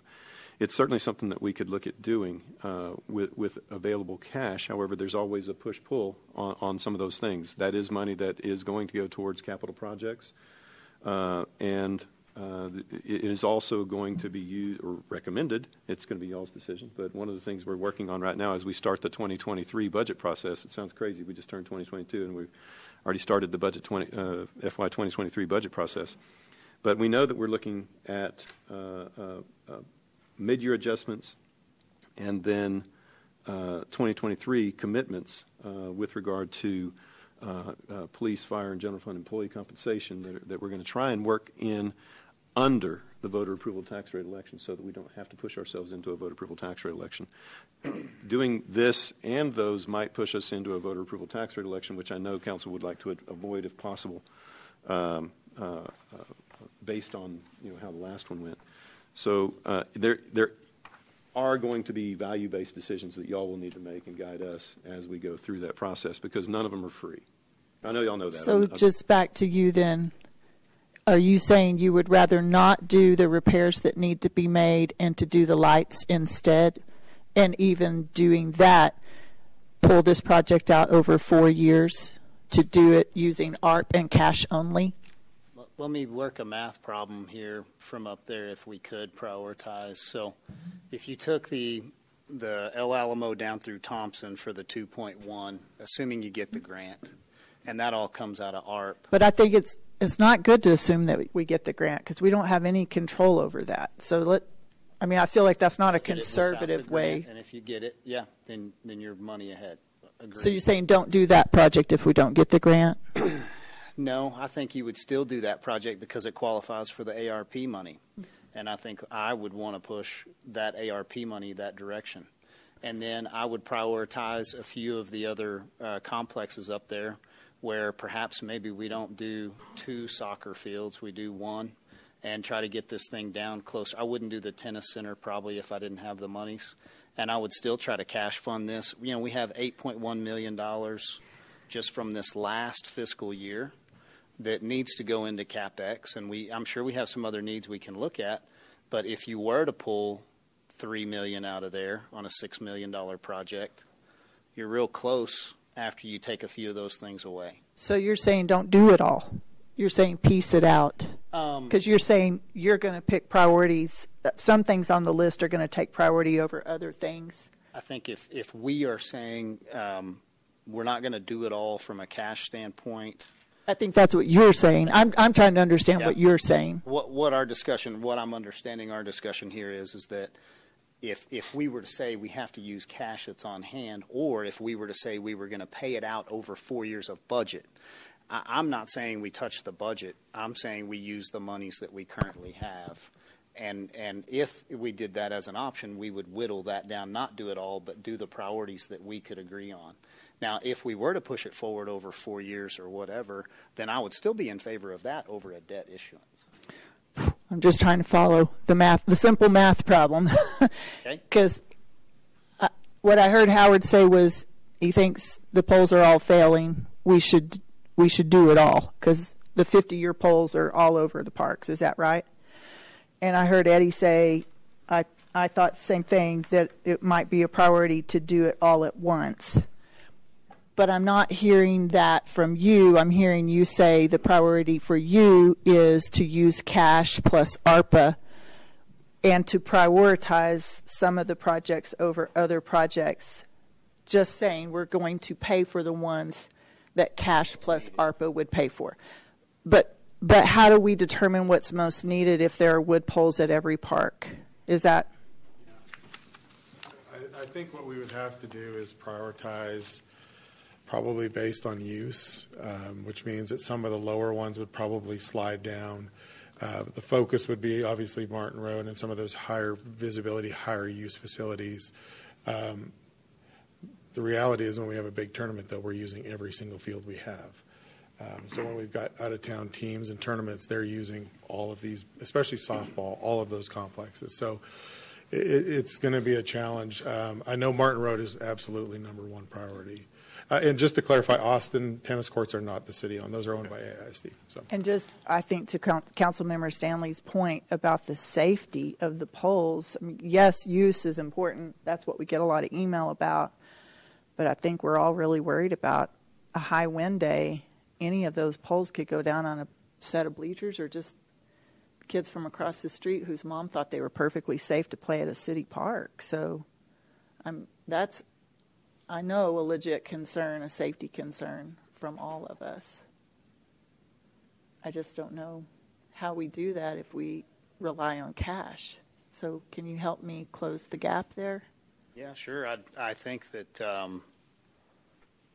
it's a question of, from what I'm understanding you to point out here is let's not spend all of our cash on one CapEx project because we have other needs that would be met through that remaining money for CapEx. Am I understanding that correct? I'm not following you. You're not following that at all? Okay, so. Because what I'm looking at is what Laura gave us information.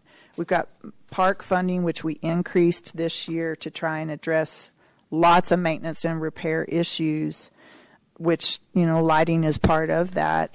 But she's saying we would have to piece it. So you're talking like there's other cash that I don't have written down here. Yeah, to go back to Debbie Reed's report, $8.1 million that we have in additional revenues that have come into the city that will get audited and back here this next month.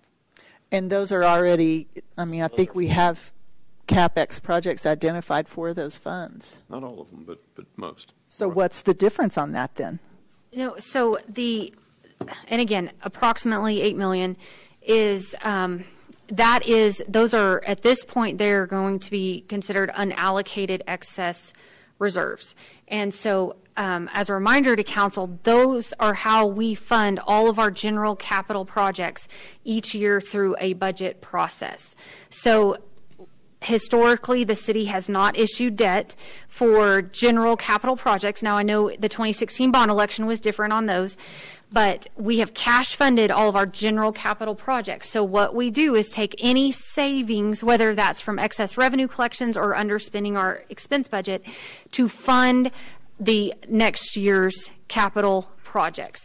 And so we would be looking to bring those dollars back to council for prioritization in capital projects through this upcoming budget process that we're about to work on. Now, if council decided to utilize that funding for something else, there would be no funding for capital projects, or if there was a piece used for something else, we could then incorporate the remaining piece for those capital projects. And again, keep in mind, that's all your general capital. So that is all your public safety. That's everything with parks, libraries.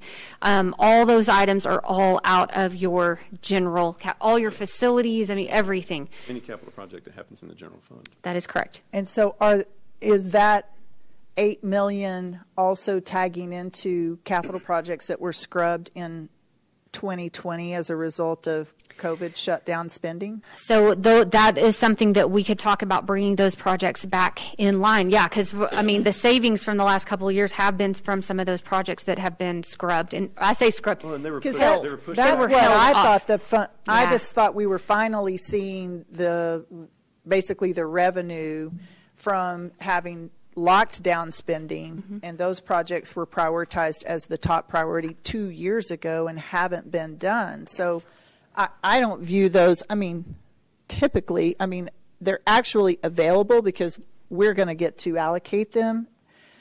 But in my mind, they should go toward projects that were the top priority 2 years ago that were shelved as a result of conservative budgeting to try and survive COVID, which yes, we did do. We did, so, yeah. There were approved capital projects that we held off on and that were never completed. And then have other funding for those approved capital projects that were a priority that weren't done then? No, that would all come out of this same, it would just be a reprioritization of this same money that we're talking about here. And then this past year, again, we had a scaled back number of capital projects, again, just due to, the budget constraints that we had related to the pandemic. So let me see if I understand what you're saying. You would rather use money from those CapEx projects to go toward fixing the lights than issue debt? Would definitely be in favor of a discussion to where we could lay those items out and as a council be able to prioritize maybe most or all of this. I think it's hard to make a decision based on looking at the one need and knowing we just have a lump sum of money sitting here. And so bringing some of those CapEx projects back onto the table that I wasn't a part of, that I'm unfamiliar with, I think would be helpful.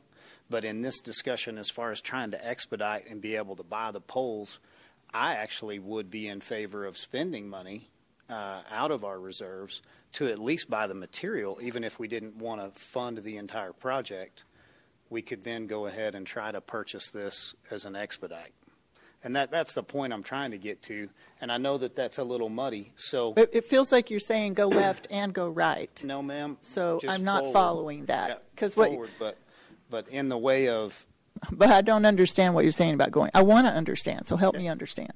How can you expedite but not just immediately make a prioritization decision to continue to shelve those 2020 CapEx projects that were unfunded? Let me ask. They were funded, but we did not. We complete them. reprioritized when the pandemic hit. That's correct. Yeah, let me ask a question of if or would you be in a position where you could, as a council, say $6 million would be an allocated money here of let's go get the best deal done we can with $6 million and use the 2.1 ARPA money that we know we have and then get comfortable with the rest of the money being spent out of savings versus issuance of debt? Is that a discussion? Is everyone comfortable with the staff going to get the best deal they possibly can on supplies and design? I think everybody's comfortable with that. Is that what you're asking for? I am. Yeah, I think it has. So I think we're all comfortable with staff getting the best deal possible with taxpayer dollars to do that. However, I think it's going to exceed what we have in cash funds available in the parks budget. So now the only way to make that happen on an expedited scale or expedited timeline is to touch reserves that were previously allocated to other projects. However, those reserves have not been allocated to any other projects. These are unallocated funds. You're asking us to revisit that. Now, I understand you have CapEx projects that you didn't move forward with, but then those have gone away, and I know they're still needed, but then these monies haven't been allocated to anything else. So it's not like I'm trying to go back and take money away from a project and put it towards this one. I'm saying these are new monies that we've received this last fiscal year. You're asking to reallocate project money away from those cap expenditure. And Floyd, they're still there, right? Those projects haven't been done with other monies. We just hit pause. Those problems that were prioritized then are still problems. Is that correct? Yes. The typical projects that were put off, since we had the 2016 bond for roads, Mayor, if you'll recall, the cash projects that we put off due to the COVID and those other responses typically were roads, which, remember, it's in that ongoing need of roads. So we're not going to point out there and say it was this block. We're going to say we have this great big need. $400 million was the estimate from some places. And we were going to add this 2016 bond. We were going to add that cash that was funded in those previous budget years. at least 2 of those budget years, those cash projects were put off because of that in 2020, especially when we got into stop capital. But remember, we also had the fleet. We had fleet delays, which was a major capital, typically about $6.8 million in a year from fleet. So I don't have those specific ones that we put off. Remember, we put some of the parks back in immediately. Late landfill funding. Yes. Some other things. So it's not black and white that I'm going to sit here and say, well, this one got put off. You have this ongoing need for roads, fleet. It was those that we had the ability to do. We took different approaches at the landfill to put off the Cell 10 development during this time period, which is a general fund capital. So those were the big 3, was fleet, roads, and landfill that now are coming due, okay? And so we'll have talks about those in capital. But I can go into more specifics with a little more time, but most of what you're talking about got put off. There were some, I would argue that there's some in the police, related to the, we found alternative fundings as funding came back for, we finished the roof, and then the evidence building, I think now is funded. Yes, and that was one of the first ones that was canceled that now funding came back. So it went beyond roads. Those were smaller ones in the other areas. Okay. So can we look at it this way? So this is one of the ways that it's appearing to me is you see all these projects that are going to keep coming up that we've got to do. The problem is we've seen all these projects, but we have stuck our head in the sand when it comes to parks and recreation.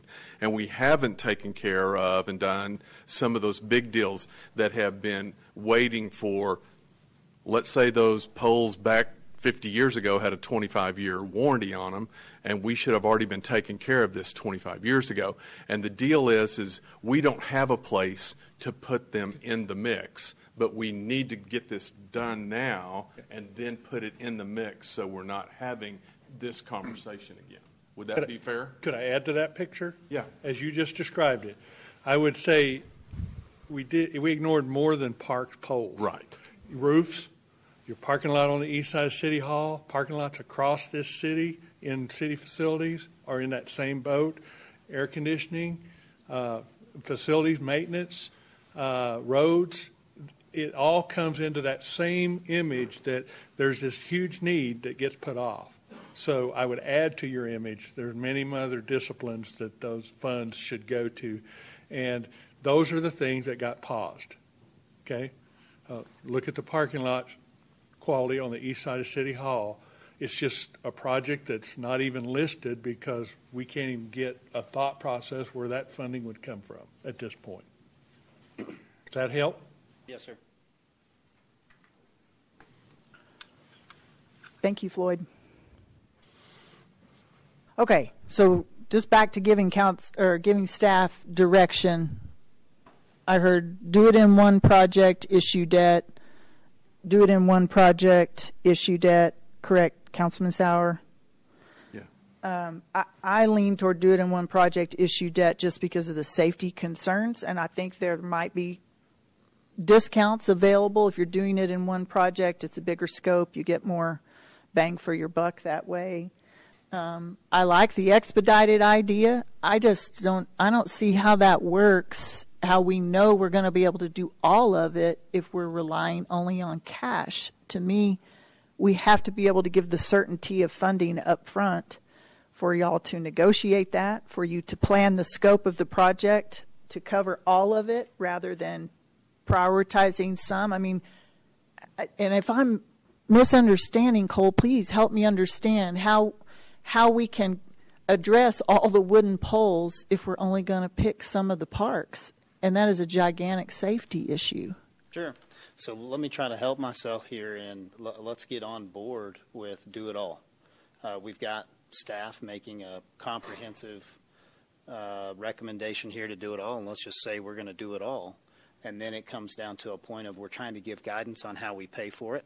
I would much rather make a decision based on excess reserves that we have, cash or debt, when we were able to bring back maybe a better overall cost for material and be able to say, look, this is how much this would cost us now if we were to just buy all of the stuff we need, and then we lock in our price. Maybe continue the design process and do our install. You can do the install a field at a time maybe, but if you're able to buy the bulk of all your material, then perhaps we would feel more comfortable with that, with ARP money plus cash. And we could bite that piece off and then move forward in budgeting the rest of it around the rest of the needs of the city. For CapEx, I'm saying. But that feels like phasing to me. And so then you're determining which places you're going to start. As a point of guidance. I guess I'm practically trying to understand how that works. Yes, ma'am. As a point of guidance, I'm asking for staff to go out and get a hard cost of what can we buy all of these poles for now, with the understanding of what we think we need in engineering to the best of your ability, and then make our decision from there. Mr. City Manager, what are your thoughts on that? I mean, I think I don't have any problem researching what it takes to expedite and save us money. I think that is a great idea. I'm concerned with what will be essentially a phasing if we give you direction to stick to cash plus ARPA only. To me, it feels like we just need to commit to pay the price tag and then go get those numbers. So maybe Michael needs to speak practically to what does it take to get actual construction numbers. Well, is that what you're asking for, Cole? We would have to go through all of the design process to have an actual construction number. Like Councilman Stanley said, the number of poles, once we have an understanding from some vendor how many poles they expect to do per field, and some of that's going to be unique because you got certain fields adjacent to each other, and you can kick light both ways off one pole. But we also need to verify with them: do they have proprietary poles? Do they use poles from different manufacturers, and are they willing to use something from someone else? So we need to talk about that so we can have a good bidding process, and whatever we bought wouldn't exclude, somebody else. So there's a lot of things we would need to look through, but I think we can probably get with some people and get some good understandings of certain materials that we have to get, and we could probably get materials that are usable by any vendor. Yeah, I think we could get some budgetary numbers for the material costs only, because our numbers include installation and material. So we could look at getting a true material cost, talking to a couple of different vendors and seeing what percentage of that is materials, what is installation, and we can have a little bit more accurate number for that. So bottom line, I'm not saying a phased process. I'm just saying step 1 of 4 in making a good decision here for a large amount of money.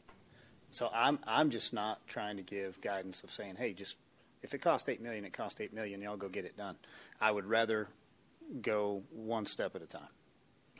I guess maybe I just have a higher trust level because I know staff would never not do that as part of the process. I mean, you will narrow it down, whittle it down, negotiate. So just because I might say to you, I'm in favor of doing this all as one piece, and I see the value that could be added by designing it as one piece, there is an underlying expectation that you would absolutely negotiate to the nth degree, and you would never spend one dime more necessary to get the project done. So I think for the most part, projects that we have approved in our council time have come in under budget, and that's been because of the staff's work. So maybe it's just a difference in having a longer working relationship with the staff, or an expectation that staff will do that part of the job well. No, ma'am, I don't think so. I think it's just the incomplete plan. We don't have a full set of drawings. We don't have a full plan. We haven't put it out for bid yet. So the hesitancy that I have is to issue debt as a willingness to say, hey, I'm in favor of issuing debt for this project regardless of what it comes back at, and then letting staff go and design to that is the flip side of, hey, let's not issue debt. Let's use the money we have currently in excess revenues / cash. And so that's our difference. But the process is going to be the same, and I don't see how this would do anything but benefit us to go ahead and get out there and get in front of this and get some preliminary designs back and see how much the material cost is in this package.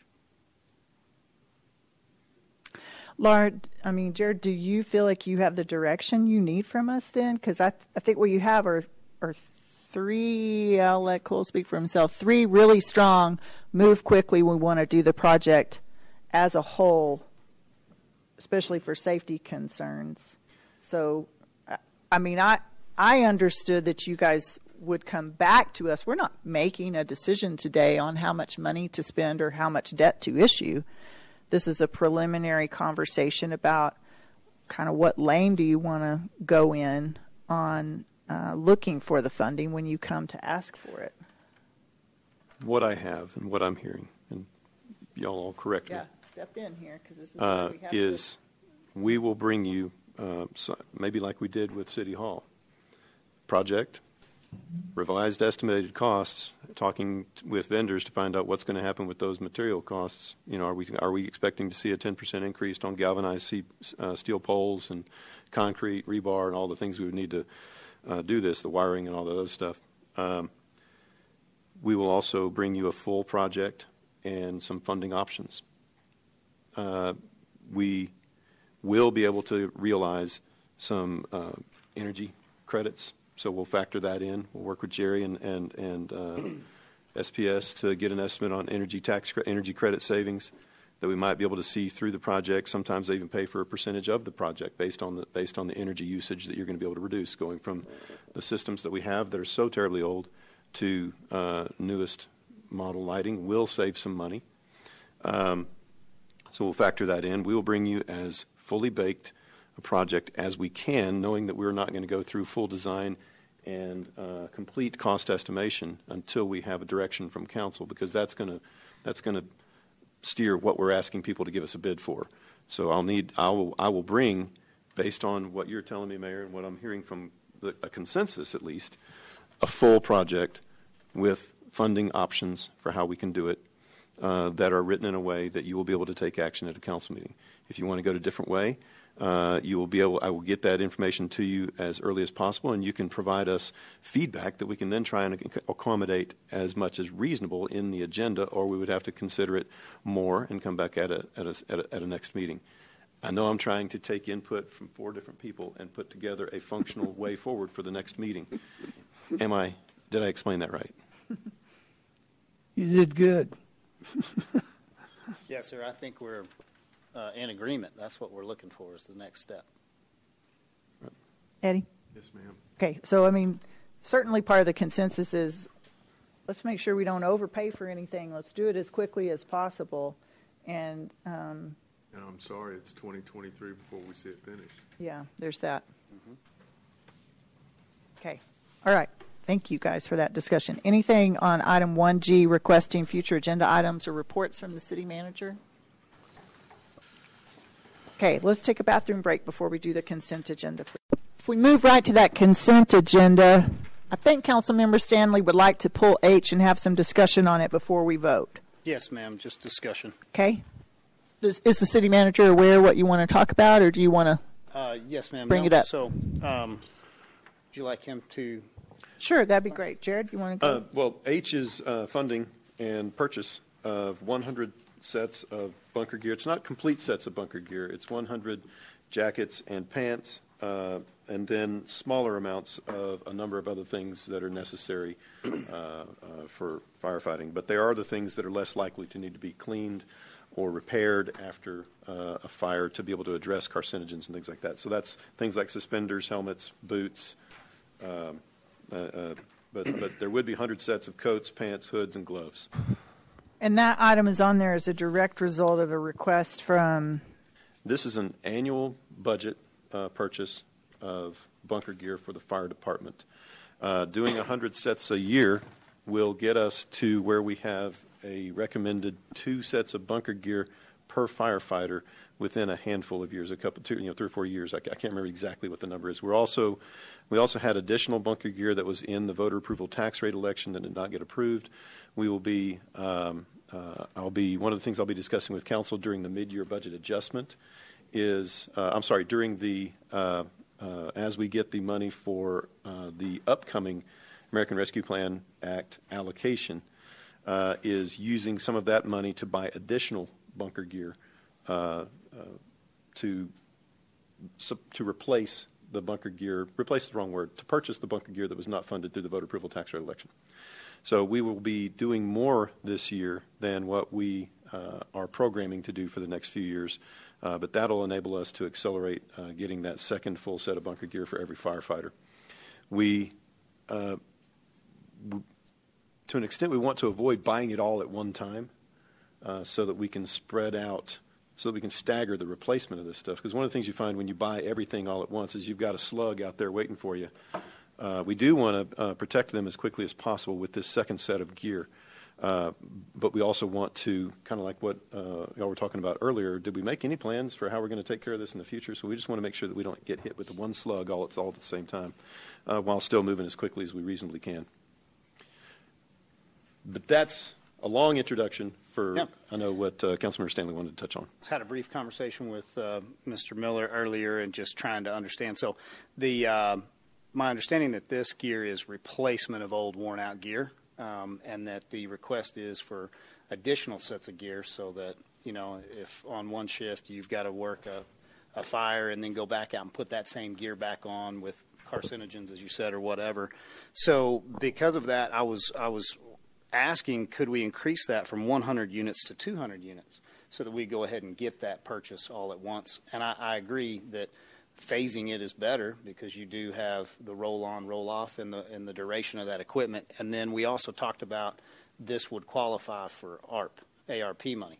And so it wouldn't be money that we would need to come up with out of our excess revenues from last fiscal year, which I would be in favor of spending if we needed to. But if we can put it over to ARP, then that's good. So the point of the discussion was just to be able to kind of put it out there that's a need that I see and something that I would try to prioritize with our ARP money that's coming up. And then I'm good with it as it sits going back into consent, if we're good. Okay. So are you for not pulling it now or pulling it? I think he's for not pulling it. Not pulling it. Not pulling it. Not a need to vote on it separate. Because we're in favor of it, and also just wanted to have the conversation that I'd had with city manager here in front of everybody. Okay. I moved to approve the consent agenda. I think we have one more thing. I have a couple of items I definitely want to pull. Okay. So I'd like to pull F and G, and those are the on-site clinic provider services contract and the wellness plan administrative services contract. Just in asking some questions of staff, I just had some, they're still open. I think staff is still looking for answers to those questions, and I would be more comfortable waiting to vote on that as soon as I have the answers from them. Kind of just looking at the sheets, how they were scored. I wanted to know how our local businesses fared versus an out-of-town business. And so I'm waiting to get some information on that, and I'd like to pull that from the consent agenda until we get that information. Now, Mayor, I move to approve the consent agenda with the exception of pulling items F and G and replacing with the revised minutes. Yes, the minutes were revised, yes. Okay. Second. Good. All right. All those in favor of the consent agenda with the minutes revised, say aye. Aye. Anyone opposed? That passes with a 4-0 vote. Thank you. Moving on to our non-consent agenda item 3A, which is a public hearing and consideration of ordinance number 7946. Mr. City Manager. Mayor, we have Police Chief Martin Birkenfeld here to present the item. Chief. Welcome. Good afternoon. The curfew ordinance has been in place for more than 20 years, and it's a valuable tool in helping keeping our kids safe in Amarillo. It applies to kids who are 16 and under the definitions, and the curfew hours are between midnight and 6 a.m. daily. So a 6-hour period that persons under 16 cannot be out except for specific reasons. There's basically 4 goals that we have in asking council to continue this ordinance for another 3 years before it's up for review again. One of the reasons is to reduce the likelihood of crimes committed by juveniles.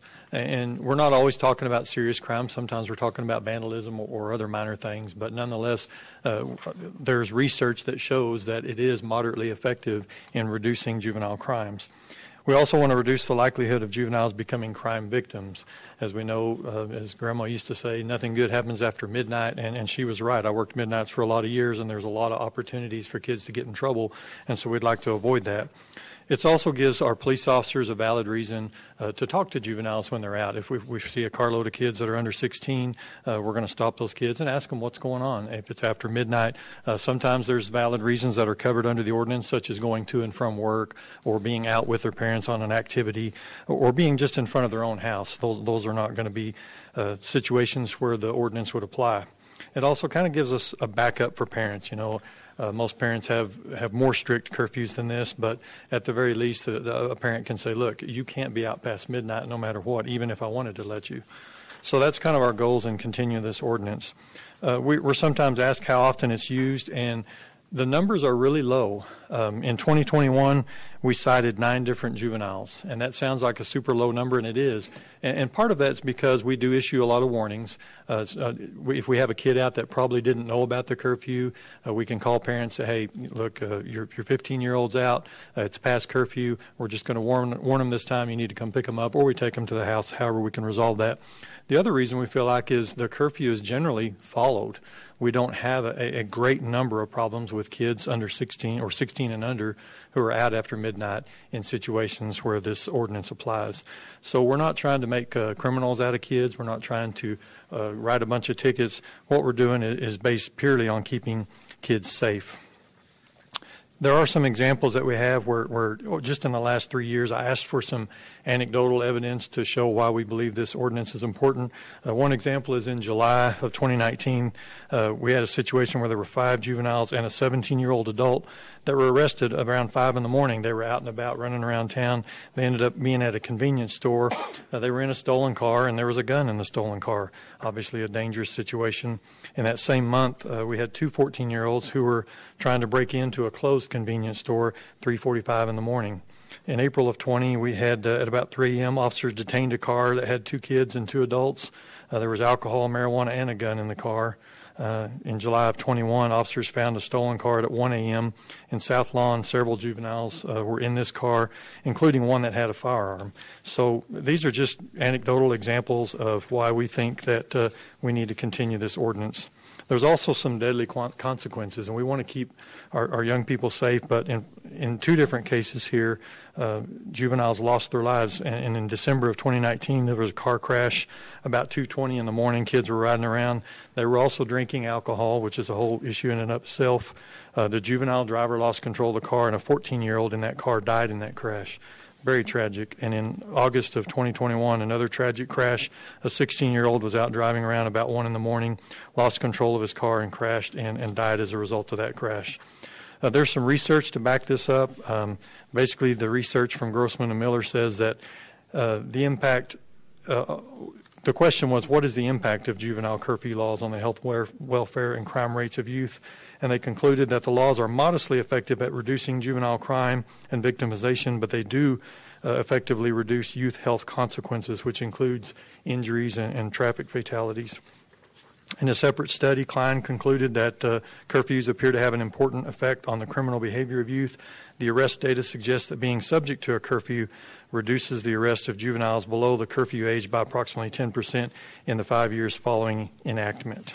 Although we don't have a great deal of research, and we don't expect this to solve all the juvenile crime in Amarillo, we feel like what data we have and the research that we've read does support the continuing of this ordinance. We feel like it's well written and fairly enforced, and it enables us to improve public safety and reduce the likelihood of our kids becoming involved in crime or being victims of crime. Any questions for the chief about this request? Chief, thank you. Thank you, At this time, we'll open a public hearing on this matter. Is there anyone present who wishes to speak for, on, or against item 3A on the agenda? Seeing no one, we'll close the public hearing and entertain a motion with regard to ordinance number 7946. Mayor, I move to approve ordinance number 7946, readopting and continuing Chapter 10-3, Article 6, Sections 10-3-71 through 10-3-75, inclusive of the Amarillo Municipal Code without change, providing for a nocturnal curfew starting at midnight for persons under the age of 17. Second. Okay, it's been moved by Councilmember Sauer. I think it's been seconded by both Councilmember Stanley and Councilmember Smith, so I'll go with Councilmember Stanley. But we need to vote on that. So all of those in favor of this motion, please say aye. Aye.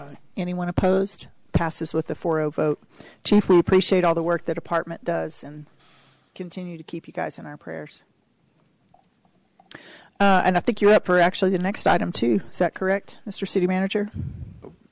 Chief, this is going to actually make us far more effective as far as code enforcement, allowing a number of other people to issue citations on that. So, Chief, take it away.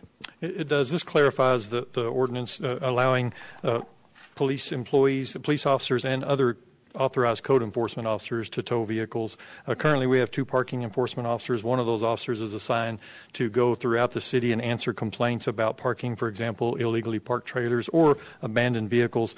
Currently, when that parking enforcement officer finds a vehicle that's in violation, they're warned, and then after the warning period, they go back and check. And if that vehicle's still there and the law applies, then that vehicle can be towed. Right now, we're calling a police officer over to be present and to verify the tow information. It's kind of a redundancy. We feel like the parking enforcement officers have that capability already, and they know the law. So other code enforcement has been done in the past, for example, building officials that have cars towed from private property when they're in violation of ordinance. So this just clarifies that a police officer or an authorized code enforcement officer can tow those vehicles when they're illegally parked or standing in the street. Any questions, council? Okay. Thank you, Chief. Thank you. We don't have to have a public hearing on this one, so just a motion, please. Mayor, I move to approve ordinance number 7947 to amend the Amarillo Municipal Code, Chapter 8 through 4, Article 1, Sections 842 and 843 to enable authorized code enforcement officers to assist with moving or impounding vehicles. Second. It's been moved by Councilmember Stanley and seconded by Councilmember Sauer to approve ordinance number 7947. All of those in favor, please say aye. Aye. Anyone opposed? That item passes with a 4-0 vote. Item 3C is a public hearing and consideration of ordinance number 7948. Mr. City Manager. Hi, Mayor. We've got Brady Kendrick, Planner 2 with the Planning Department, who's going to be making the next 5 presentations. This is going to make him the most prolific presenter in this council meeting, so congratulations. This first one is SPS substation project. Brady, take it away. Yeah, sure. This is a public hearing and first reading of ordinance to consider the vacation of a 7,544 square foot portion of a public alley located adjacent to lots 2 through 4, block 33, Lawrence Park unit number 23, and lot 6, block 24, Lawrence Park unit number 89. All in section 227, block 2, AB&M survey, Potter County, Texas. The vicinity is Southwest 26th Avenue and Britton Drive, and the applicant is Southwestern Public Service Company.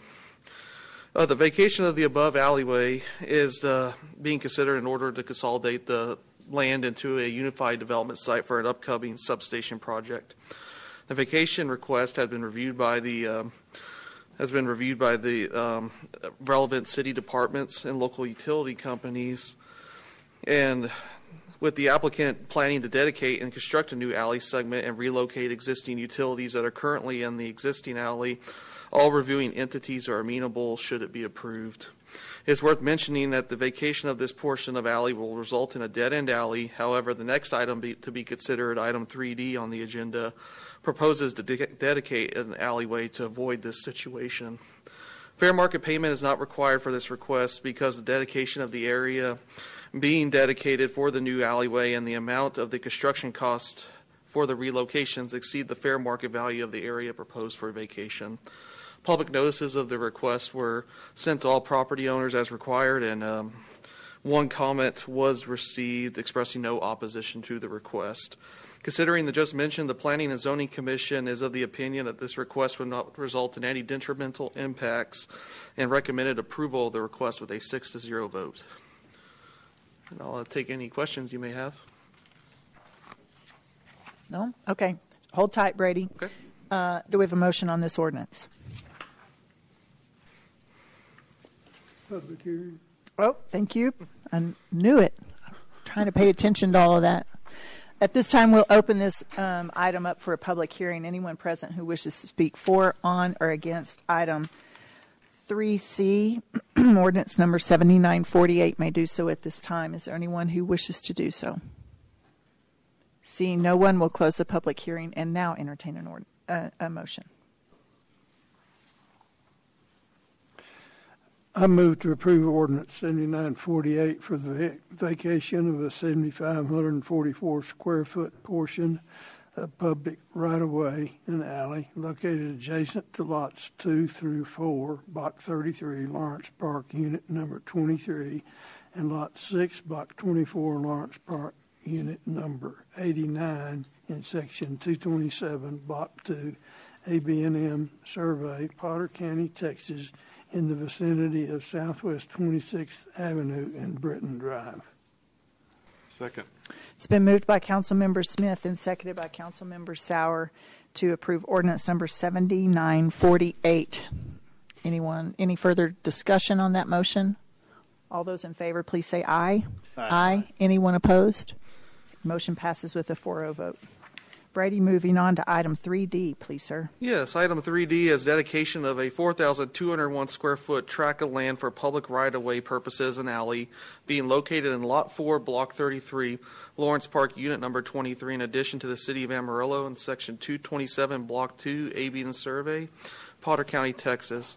The vicinity is also Southwest 26th Avenue and Britton Drive, and the applicant is Southwestern Public Service Company.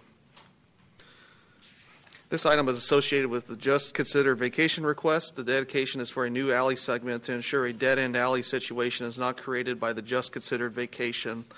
The dedication and construction of the alley by the applicant not only ensures the continued through access, but will also serve as a new location for utility infrastructure that is being relocated by the applicant as part of the vacation request.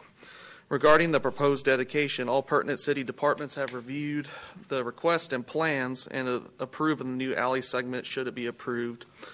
Considering the just mentioned, staff recommends approval of the dedication as presented and allowing the city manager to sign the instrument upon approval of a second reading of the just considered vacation request. Questions, council? Okay. Do we have a motion? Mayor, I move to accept the dedication of a 4,201 square foot tract of land for public right-of-way purposes being in Lot 4, Block 33, Lawrence Park, Unit Number 23, in addition to the City of Amarillo in Section 227, Block 2, ABNM Survey, Potter County, Texas, authorizing the city manager to sign the necessary documents contingent upon approval of a second and final reading of ordinance number 7948. Second. It's been moved by Councilmember Sauer, seconded by Councilmember Smith to approve item 3D. Any further discussion or questions about the motion? All those in favor, please say aye. Aye. Anyone opposed? Motion passes with a 4-0 vote. Item 3E. Brady? All right. This is the public hearing and first reading of an ordinance to consider the vacation of a 20-foot wide public right-of-way and alley lying in Block 13, Sunrise Edition, Unit Number 3, in Section 123, Block 2, ABNM Survey, Potter County, Texas. The vicinity is Eastern Street and Interstate 40, and the applicant is Jamal Enterprises, LP. The applicant is requesting the vacation of the above alley in order to create a unified development site for an upcoming new convenience store. City staff and private utility companies have reviewed the request, and as of this writing, no objections to abandoning the alley have been received. In this instance, the cost of relocation of the water main in the alley exceed the fair market value, and as a result, no fair market value is required for this request. Notices were sent to all property owners as required, and no comments have been received.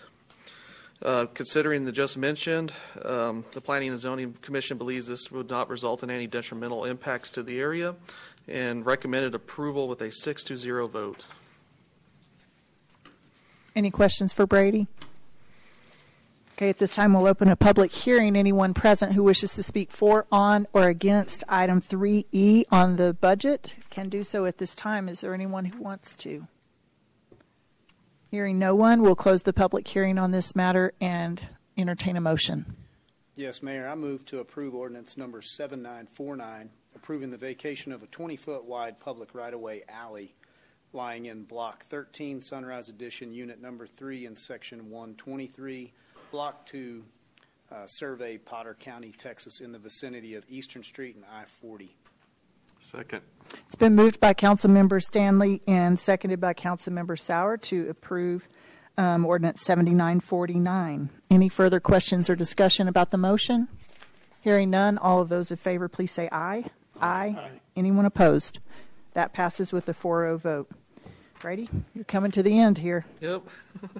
This is a public hearing and this is item ordinance 7950, public hearing and first reading to consider an ordinance rezoning a 20-acre tract of unplatted land in Section 53, Block 2, A.B.M. Survey, Potter County, Texas, plus 1/2 of all boundary streets, alleys, and public ways to change from agricultural district and heavy commercial district to heavy commercial district. The vicinity is Pullman Road and Interstate 40, and the applicant is Budgetary, LLC. Adjacent zoning consists of heavy commercial district to the north, a combination of agricultural district and heavy commercial district to the east and west, and agricultural district to the south. Adjacent land uses consist of various commercial developments to the north and undeveloped land in all other directions.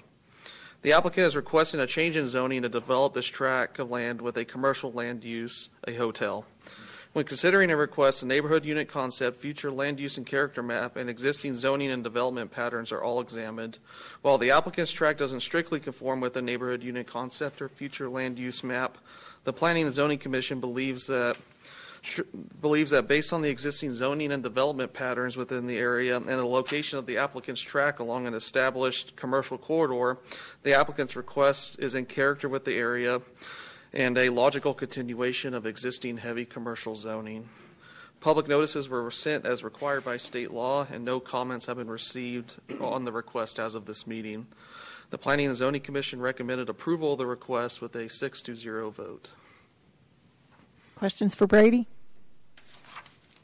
At this time, we will open a public hearing on this matter. Item 3F, Ordinance 7950. Anyone present who wishes to speak for, on, or against this item may do so at this time. Is there anyone here that wants to do that? Seeing no one, we'll close the public hearing on this item and entertain a motion. I move to approve ordinance number 7950 to rezone a 20-acre tract of unplatted land in Section 53, Block 2, A.B.M. Survey, Potter County, Texas, plus 1/2 of all bounding streets, alleys, and public ways to change from agricultural district and heavy commercial district to heavy commercial district in the vicinity of Pullman Road and Interstate 40. Second. It's been moved by Councilmember Smith and seconded by Councilmember Sauer to approve ordinance number 7950. Any further discussion or questions? Okay, all of those in favor, please say aye. Aye. Anyone opposed? Okay, that motion passes with a 4-0 vote. Item 3G, ordinance 7951. Brady. Yep, this is a public hearing and a first reading to consider an ordinance rezoning a 2.89 acre portion of Lot 2, Block 3, amended Southside Acres, Unit Number 12, an addition and suburban subdivision to the City of Amarillo in Section 230, Block 2, A.B.M. Survey, Randall County, Texas, plus 1/2 of all boundary streets, alleys, and public ways. The change from agricultural district to multiple family district 1. The vicinity is Southwest 58th Avenue and Ray Street, and the applicant is Atterbury Elevators, LLC. Adjacent zoning consists of multiple family District 1 to the north and east, and agricultural district in all other directions. Adjacent land use consists of undeveloped land to the north, a playa lake to the south, an apartment complex to the east, and an outdoor athletic complex and playa lake to the west. The applicant is requesting the change in zoning in order to develop the entirety of this lot with a future multifamily development. When considering the request, the neighborhood unit concept of development, the future land use and character map, and existing zoning and development patterns are all examined. While the applicant's request would not conform with the neighborhood unit concept or the future land use map, the Planning and Zoning Commission noted that a majority of the property along the south side of Southwest 58th Avenue has not developed in accordance with either, likely due to development being influenced by the playa lakes and flood hazard areas to the south, which makes much of this section undevelopable. The Planning and Zoning Commission also notes that all the property along the cul-de-sac, which the applicant's tract is located adjacent to, is either developed or zoned for non-single-family uses, including apartments and offices. The applicant's tract, in the Planning and Zoning Commission's opinion, would be in character with the existing zoning and development patterns and would be a logical continuation of the existing multifamily zoning in the area. Notices were sent to all property owners as required, and no comments have been received as of this meeting. Considering the just mentioned, the Planning and Zoning Commission recommended approval with a 6-0 vote.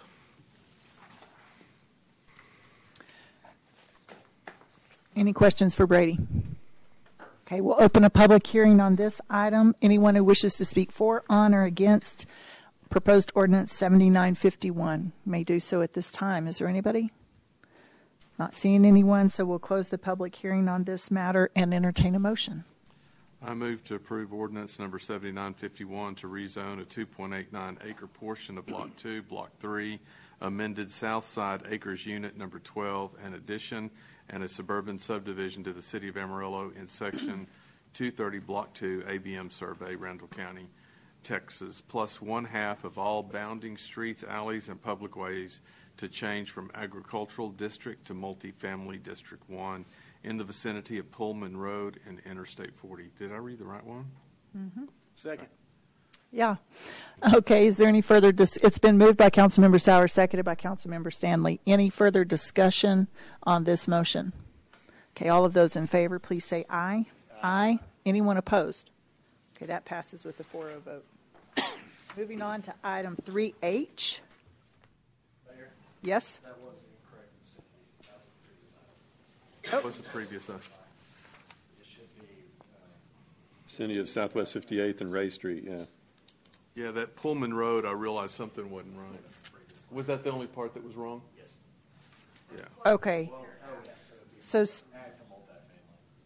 Stephanie, would you like us to revote that? Is that better, Brian? Reread the motion. Okay, reread the motion for. All right. And Mayor and Council, We're if on you notice, 3G. if you'll notice, we weren't talking to Stephanie just then. We've had to get her on the road to get to an election law seminar. Okay, great. Yeah. Out of town. So this is Johnny Glick, Assistant Yes. City Secretary, fully qualified to do everything she's doing. Great recommendation. And sorry, Johnny, but I can't see you from around the corner. Yeah, and that's where Stephanie normally sits. So, okay. Okay, so trying to find what I should say on this one.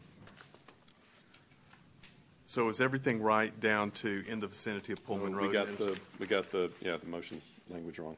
Okay. So yes, everything is correct except you need to go to from agricultural to multifamily District 1. And then just stop. In the vicinity of Southwest 58th and Ray Street. Yeah, okay. I move to approve ordinance number 7951 to rezone a 2.89 acre portion of Lot 2, Block 3, amended Southside Acres Unit number 12, an addition and a suburban subdivision to the City of Amarillo in Section 230, Block 2, ABM Survey, Randall County, Texas, plus 1/2 of all bounding streets, alleys, and public ways to change from agricultural district to multifamily District 1 in the vicinity of 58th Street and Ray Street. Right?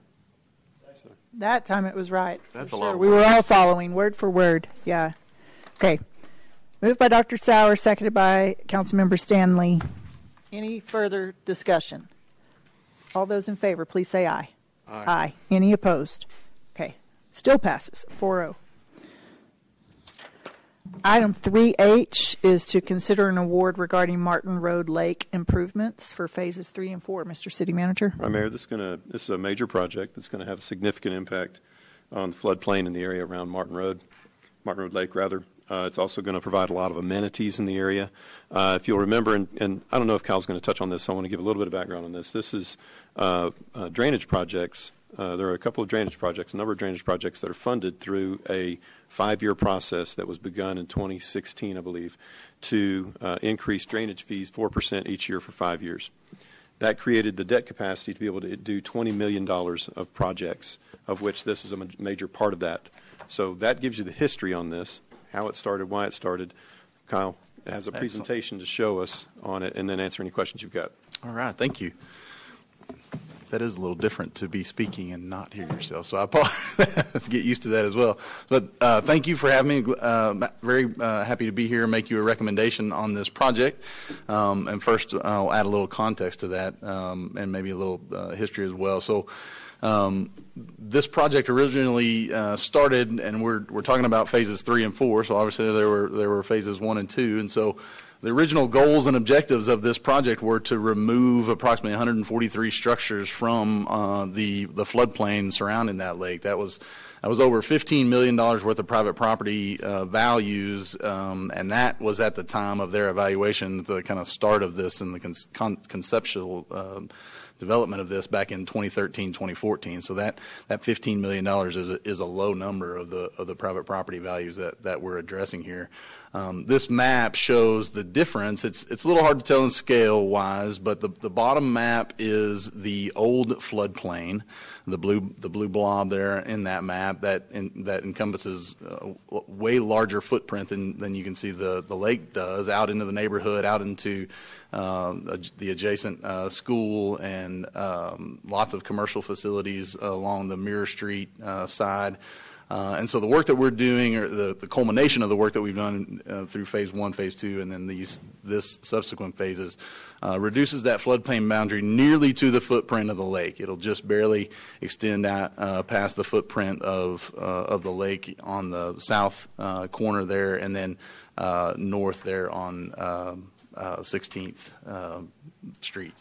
And so that's a significant reduction in the size of that floodplain, and again, removing 143 structures or more than $15 million worth of private property from that floodplain boundary.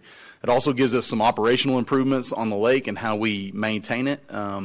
It gives us some functionality that we didn't have. We had extensive public engagement throughout this process, and one of the thing we consistently heard from the public was access to the water. They wanted the ability. Water in West Texas is special, and access to that water and any kind of those water features is something special to have. And so I think you'll see that I feel like we've achieved that goal. And then we wanted to establish a more maintainable infrastructure for our internal staff. That's our parks crews, and as well as our drainage utility groups and the work that they do to keep these facilities operational and performing the function that they were originally designed to perform. So the progression of the project, phase 1 was the original excavation of the east and the west lake.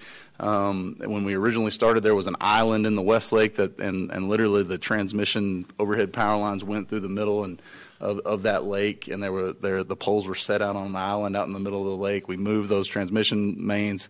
We removed the island, did the earthwork to remove that island, expanded the footprint and capacity of the East Lake.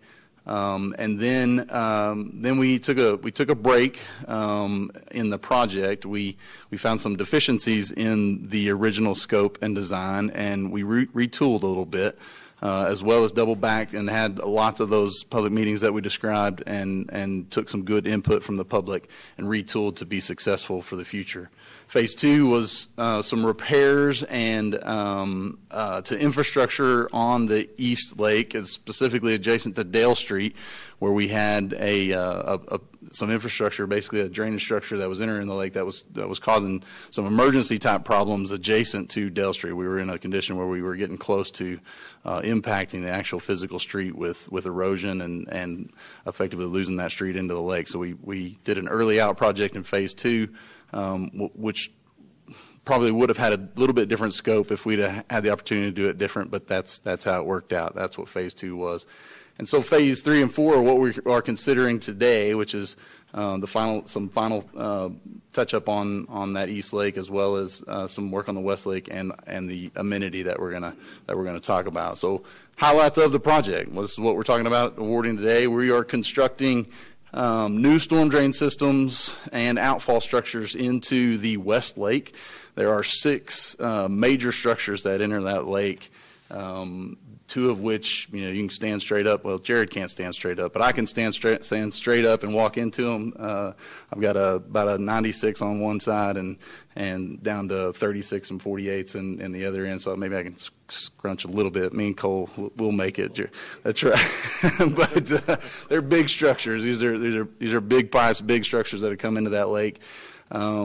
And then what we're adding is that the fishing amenity over on the bottom left-hand side of that picture there, right south of the ball field, the Martin Road ball field that we were talking about in previous conversations today. We're effectively adding that as an access to the water feature, a way that we can get people access to the water, the public access to the water, to do those recreational activities safely.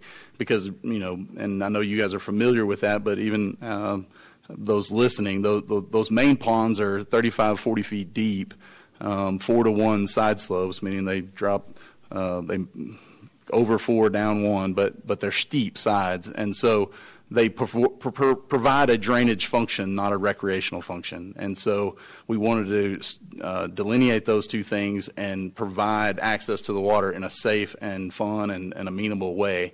So we're adding that fishing amenity. We're also adding walking trails and around both of the facilities, around the main lakes, as well as the new fishing amenity. And then neighborhood connections. One of the other things that we observed in previous projects and things that could have been done better was just a connection to the neighborhood, just design features that were inside the box. They didn't stop to think about how the box tied to the neighborhood and how the neighborhood tied to the box.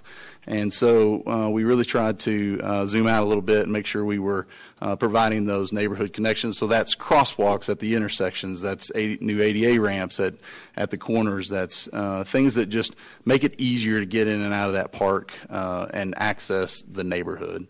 Site security, major concerns about those steep slopes and what happens if we're encouraging play and activities to take place around those areas. So we've added a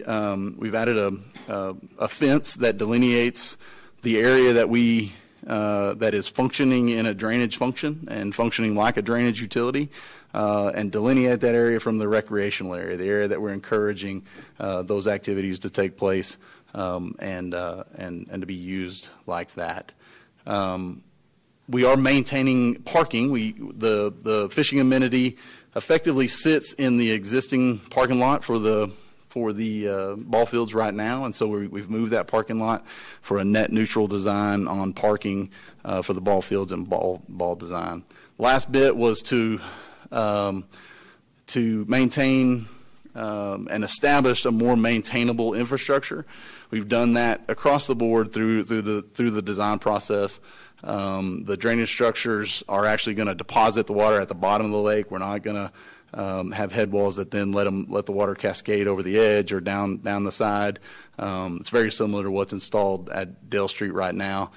Basically, all the hydraulic energy is taken up inside those structures, and then we discharge the water at the base of the lake, rather than having the soil take up that energy and have to dissipate that energy.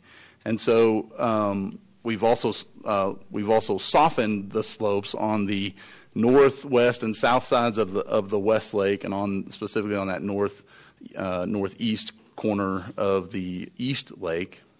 We've taken those side slopes from approximately 4-to-1 in most places down to a 10-to-1 slope that is recoverable, as well as just more amenable to a park-like feature, even though that is delineated as portions of the drainage utility area that we're not necessarily encouraging recreational activity. It's definitely a safer environment to have that activity be happening. And then the fishing design was that way too. We've looked at sustainable designs that can be reused and rehabilitated as needed, but there will be budget impacts to the maintenance departments. That would be being our Parks Department and our Drainage Utility Department. And so we've had good conversations and good input about how we do that responsibly, how we don't not create that burden that a lot of times Mr. Sauer expressed very well in the previous conversation of let's don't be in that position again. Let's do our design work, let's get these right, and not perpetuate that perpetual maintenance for those departments down the line. So I think that's a very good conversation. We've tried to incorporate that into our design considerations. Ultimately, bringing to you a recommendation for the award of this project. Again, this is phase 2 and 3. The MH Civil Constructors Incorporated brought to us the best evaluated bid. Their base bid for the project being $10,877,000. Alternate bid number 1 was we considered multiple methods to redo those the pathways around the park. We considered crushed granite and concrete and some asphalt options. Effectively, $1,000 got us concrete sidewalks all the way around, and that's what we're recommending. It's, in my opinion, a no-brainer for that amenity. And alternate bid number 2 was, gosh, I'm drawing a blank. I'm so sorry. Adam, what was 2? Oh, thank you. Alternate bid number 2 was some habitat structures in the fishing amenity. It's an add alternate. Very simple stuff to add into the project, and we are recommending that for a long-term stability of the habitat. So that brings us to a total construction contract price of $10,888,000. Proposing a completion date of July of 2023, and ultimately we're recommending that award to MH Civil Constructors. Questions? So, lots of reasons. Generally, because it's a lake, and it's going to keep filling up with water. So I think that is generally a conservative estimate on timeline. We allowed the contractors to bid their time in this job to basically tell us as part of the performance-based evaluation how long they needed to build the job. That's a little different than we do on some of our other infrastructure work where we say it has a completion date of X. And I think the contractor's being a little conservative. There's some opportunities there where if we have a rainy season, that they end up doing a lot more pumping versus an opportunity where if they'd have built it, if we would have building it this year, they would have been ahead of that schedule because we didn't have any rain. There's so much. One of the reasons he's saying the right thing, but it's so much excavation. Yes. That West Lake is big, and it's going to be very, very deep, like 45 or 50 feet deep. I just know citizens, and we've been doing it in phases, all of that, but 5 years. I mean, it was torn up and a mess for several years, so. Yes. It doesn't feel like it's been a top time priority to us, even though I recognize there's been a lot of design that's gone into this. Just ASAP, please. Yes, ma'am.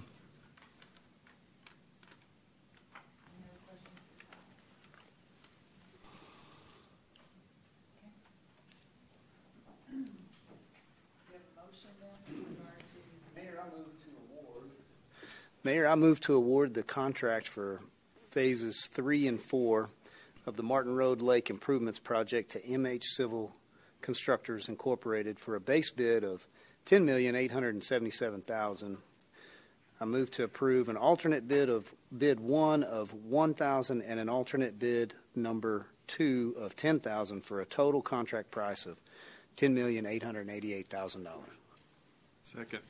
It's been moved by Councilmember Tanner and seconded by Councilmember Sauer to approve an award as designated there in item 3 of our agenda. Any further questions or discussion? Does that include putting fish in the lake? So no, sir, it does not. However, we have been negotiating with Texas Parks and Wildlife. They have, in the past, they have stocked this pond, and they moved some of that stocking over to the McDonald Lake kind of in an interim basis. But we anticipate that that'll be stocked through an agreement with Texas Parks and Wildlife and our current Parks Department. Okay. Yes, sir. Thanks. Good question. All those in favor, please say aye. Aye. Aye. Any opposed? Motion passes with a 4-0 vote. Thank you. Item 3I is considering approval of a location incentive agreement between the Amarillo Economic Development Corporation and the Team Bar USA. All right, Mayor. Well, it's always exciting to welcome new partners to town, and we have an opportunity to consider that. It's an item we've been discussing in executive session with Kevin Carter, President and CEO of the Amarillo Economic Development Corporation. So, Kevin, take it away. Mayor and Council, thanks for letting me be here today. This is to consider approval of a location incentive agreement between Amarillo Economic Development Corporation and Mateen Bar USA. Amarillo has been chosen as one of 3 locations that are being considered by Mateen Bar. And so today I bring this project for you to consider an incentive to make us one of one that they're considering. So just kind of some highlights of the project. Mateen Bar is a fiberglass, it's a glass fiber reinforced polymer is the product that they will be manufacturing in a facility that they intend to build here in Amarillo if chosen. That would be 800,000 square foot manufacturing facility on 77 acres located in our Centerport Business Park. Centerport Business Park is our premier business park. It's located at Loop 335 and 24th Street. The highlights of this project would be over $100 million in capital expenditure, 160 new employees projected at $60,000 plus per year in annual salary.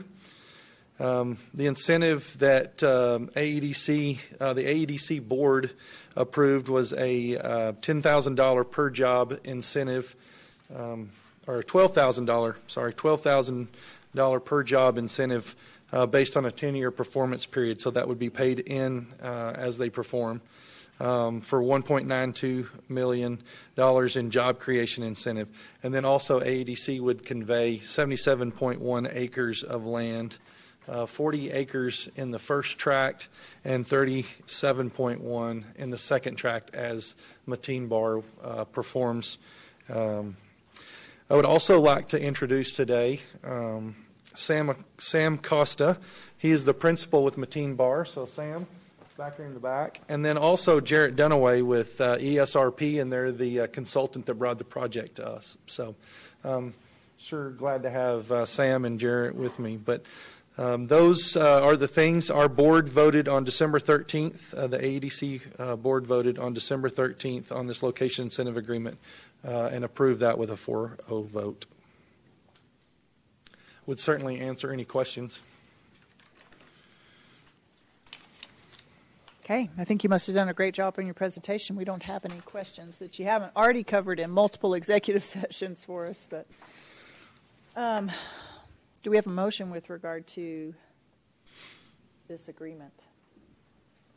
I move to approve a location incentive agreement between Amarillo Economic Development Center and Mateen Bar USA for the construction of a new 800,000 square foot manufacturing facility on 77 acres in the Centerport Business Park, under which the EDC will provide Mateen Bar with $1,920,000 for the creation of up to 160 full-time employees to be paid out over 10 years based on a 10-year performance term, and convey 77.1 acres of land to Mateen Bar USA at a value of $3,084,000.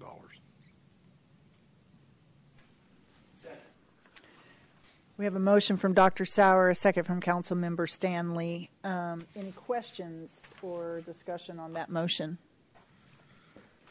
All those in favor of the motion, please say aye. Aye. Anyone opposed? All right. That passes with a 4-0 vote. And I just want to add my congratulations and gratitude first to Jarrett that Amarillo's on his radar screen, and I say, hey, the gate's wide open. Bring as many clients as you want. We've got good land, good people, and a lot of potential. So please keep us in mind for future projects. And Sam, welcome. I've enjoyed getting to meet you as you've come to check out Amarillo and get to know us and make this decision. So now you're one of us, and you're going to get to know us on an even deeper, better level. So the weather's warm here compared to Toronto, and we're proud of that, to say in January that we're warm. So come back anytime. Bring your swimsuit. Good. Kevin, you're up next, I think. Okay. This item is to consider approval of a tax abatement agreement between the City of Amarillo and Amarillo Economic Development Corporation and Mateen Bar USA. As previously stated, Mateen Bar is looking to construct an 800,000 square foot manufacturing facility on 77 acres in our Centerport Business Park. Just a little bit about the company. I probably went into that just a little bit, but kind of what to inform the public in what they do. They are the world's leading GFRP rebar technology and manufacturing group, and GFRP is the glass fiber reinforced polymer. They specialize in the design and manufacture of a high-performance glass fiber reinforced polymer rebar used for concrete reinforcement. This product, the product that they would manufacture, eliminates the risk of concrete cancer in modern buildings and infrastructure, even in highly aggressive environments like water. So it is a better product, and that's why they feel that this is a good place to be, where they can make their product and get it out to folks that to make our concrete better. So the opportunity, ESRP, is the site selector is assisting project. Strong is what we've given this project name in sourcing locations for this new manufacturing facility. Amarillo is a finalist in this search process. We've already talked about the project scope: 700,000 to 800,000 square foot facility, over $100 million in capital expenditure, and up to 160 new jobs. The proposal that I bring to you today is to ask for a 10-year 100% tax abatement on the real and business personal property for Mateen Bar USA. I'm going to give you a few tidbits about what this project would mean to Amarillo. It would be 155 direct jobs, and it would create 147.9 spinoff jobs. So it has a large multiplying factor, almost 2 to 1. Here's what we were surprised about with this segment. So we used Impact Data, is the company that we use to prepare the data that you have in front of you, and that those spinoff jobs at $60,000 a year on the primary job, the spinoff job is almost as much as the primary job, and so that's incredible. You don't see that very often, and so very excited about the economic opportunity that this project brings to us. Just a few of the numbers. On a 20-year basis, the economic impact of this project could potentially be $511 million. That's a little over $25 million annual economic impact to our area. So it has a significant chance to be a significant economic impact to our area, and that's why I'm asking the council to consider a 10-year 100% abatement for Mateen Bar USA. Questions for Kevin? Okay, Kevin? This is an exciting project and one that your team has done a great job, not just selling, but working through any challenges that you faced in order to make it the best choice for the company and obviously still a good deal for our local community. So we appreciate that very much. Do we have a motion with regard to this project? Yes, I move to approve a tax abatement agreement between the City of Amarillo, Amarillo Economic Development Corporation, and Mateen Bar USA for the construction of a new 800,000 square foot manufacturing facility on 77 acres in the Centerport Business Park, providing for an abatement on future taxes on the construction and equipment costs at 100% abatement for 10 years on $72 million estimated cost of improvements in 4 phases and $8 million in new equipment. Second. Good. We have a motion from Councilmember Smith and a second from Councilmember Sauer. Any further questions or discussion on the motion?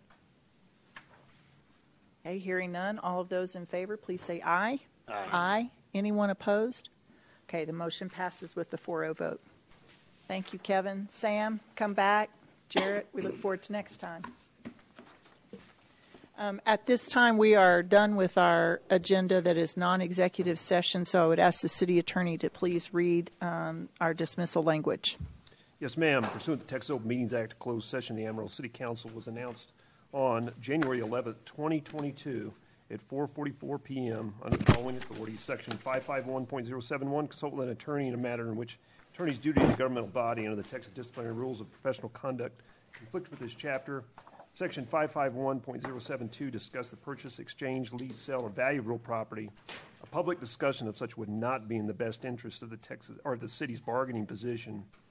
Section 551.087, discuss commercial or financial information received from an existing business or business prospect, which the city is negotiating for a location or retention of a facility, or for incentives the city is willing to extend, or financial information submitted by the same. Thank you. With that, we're adjourned to executive session.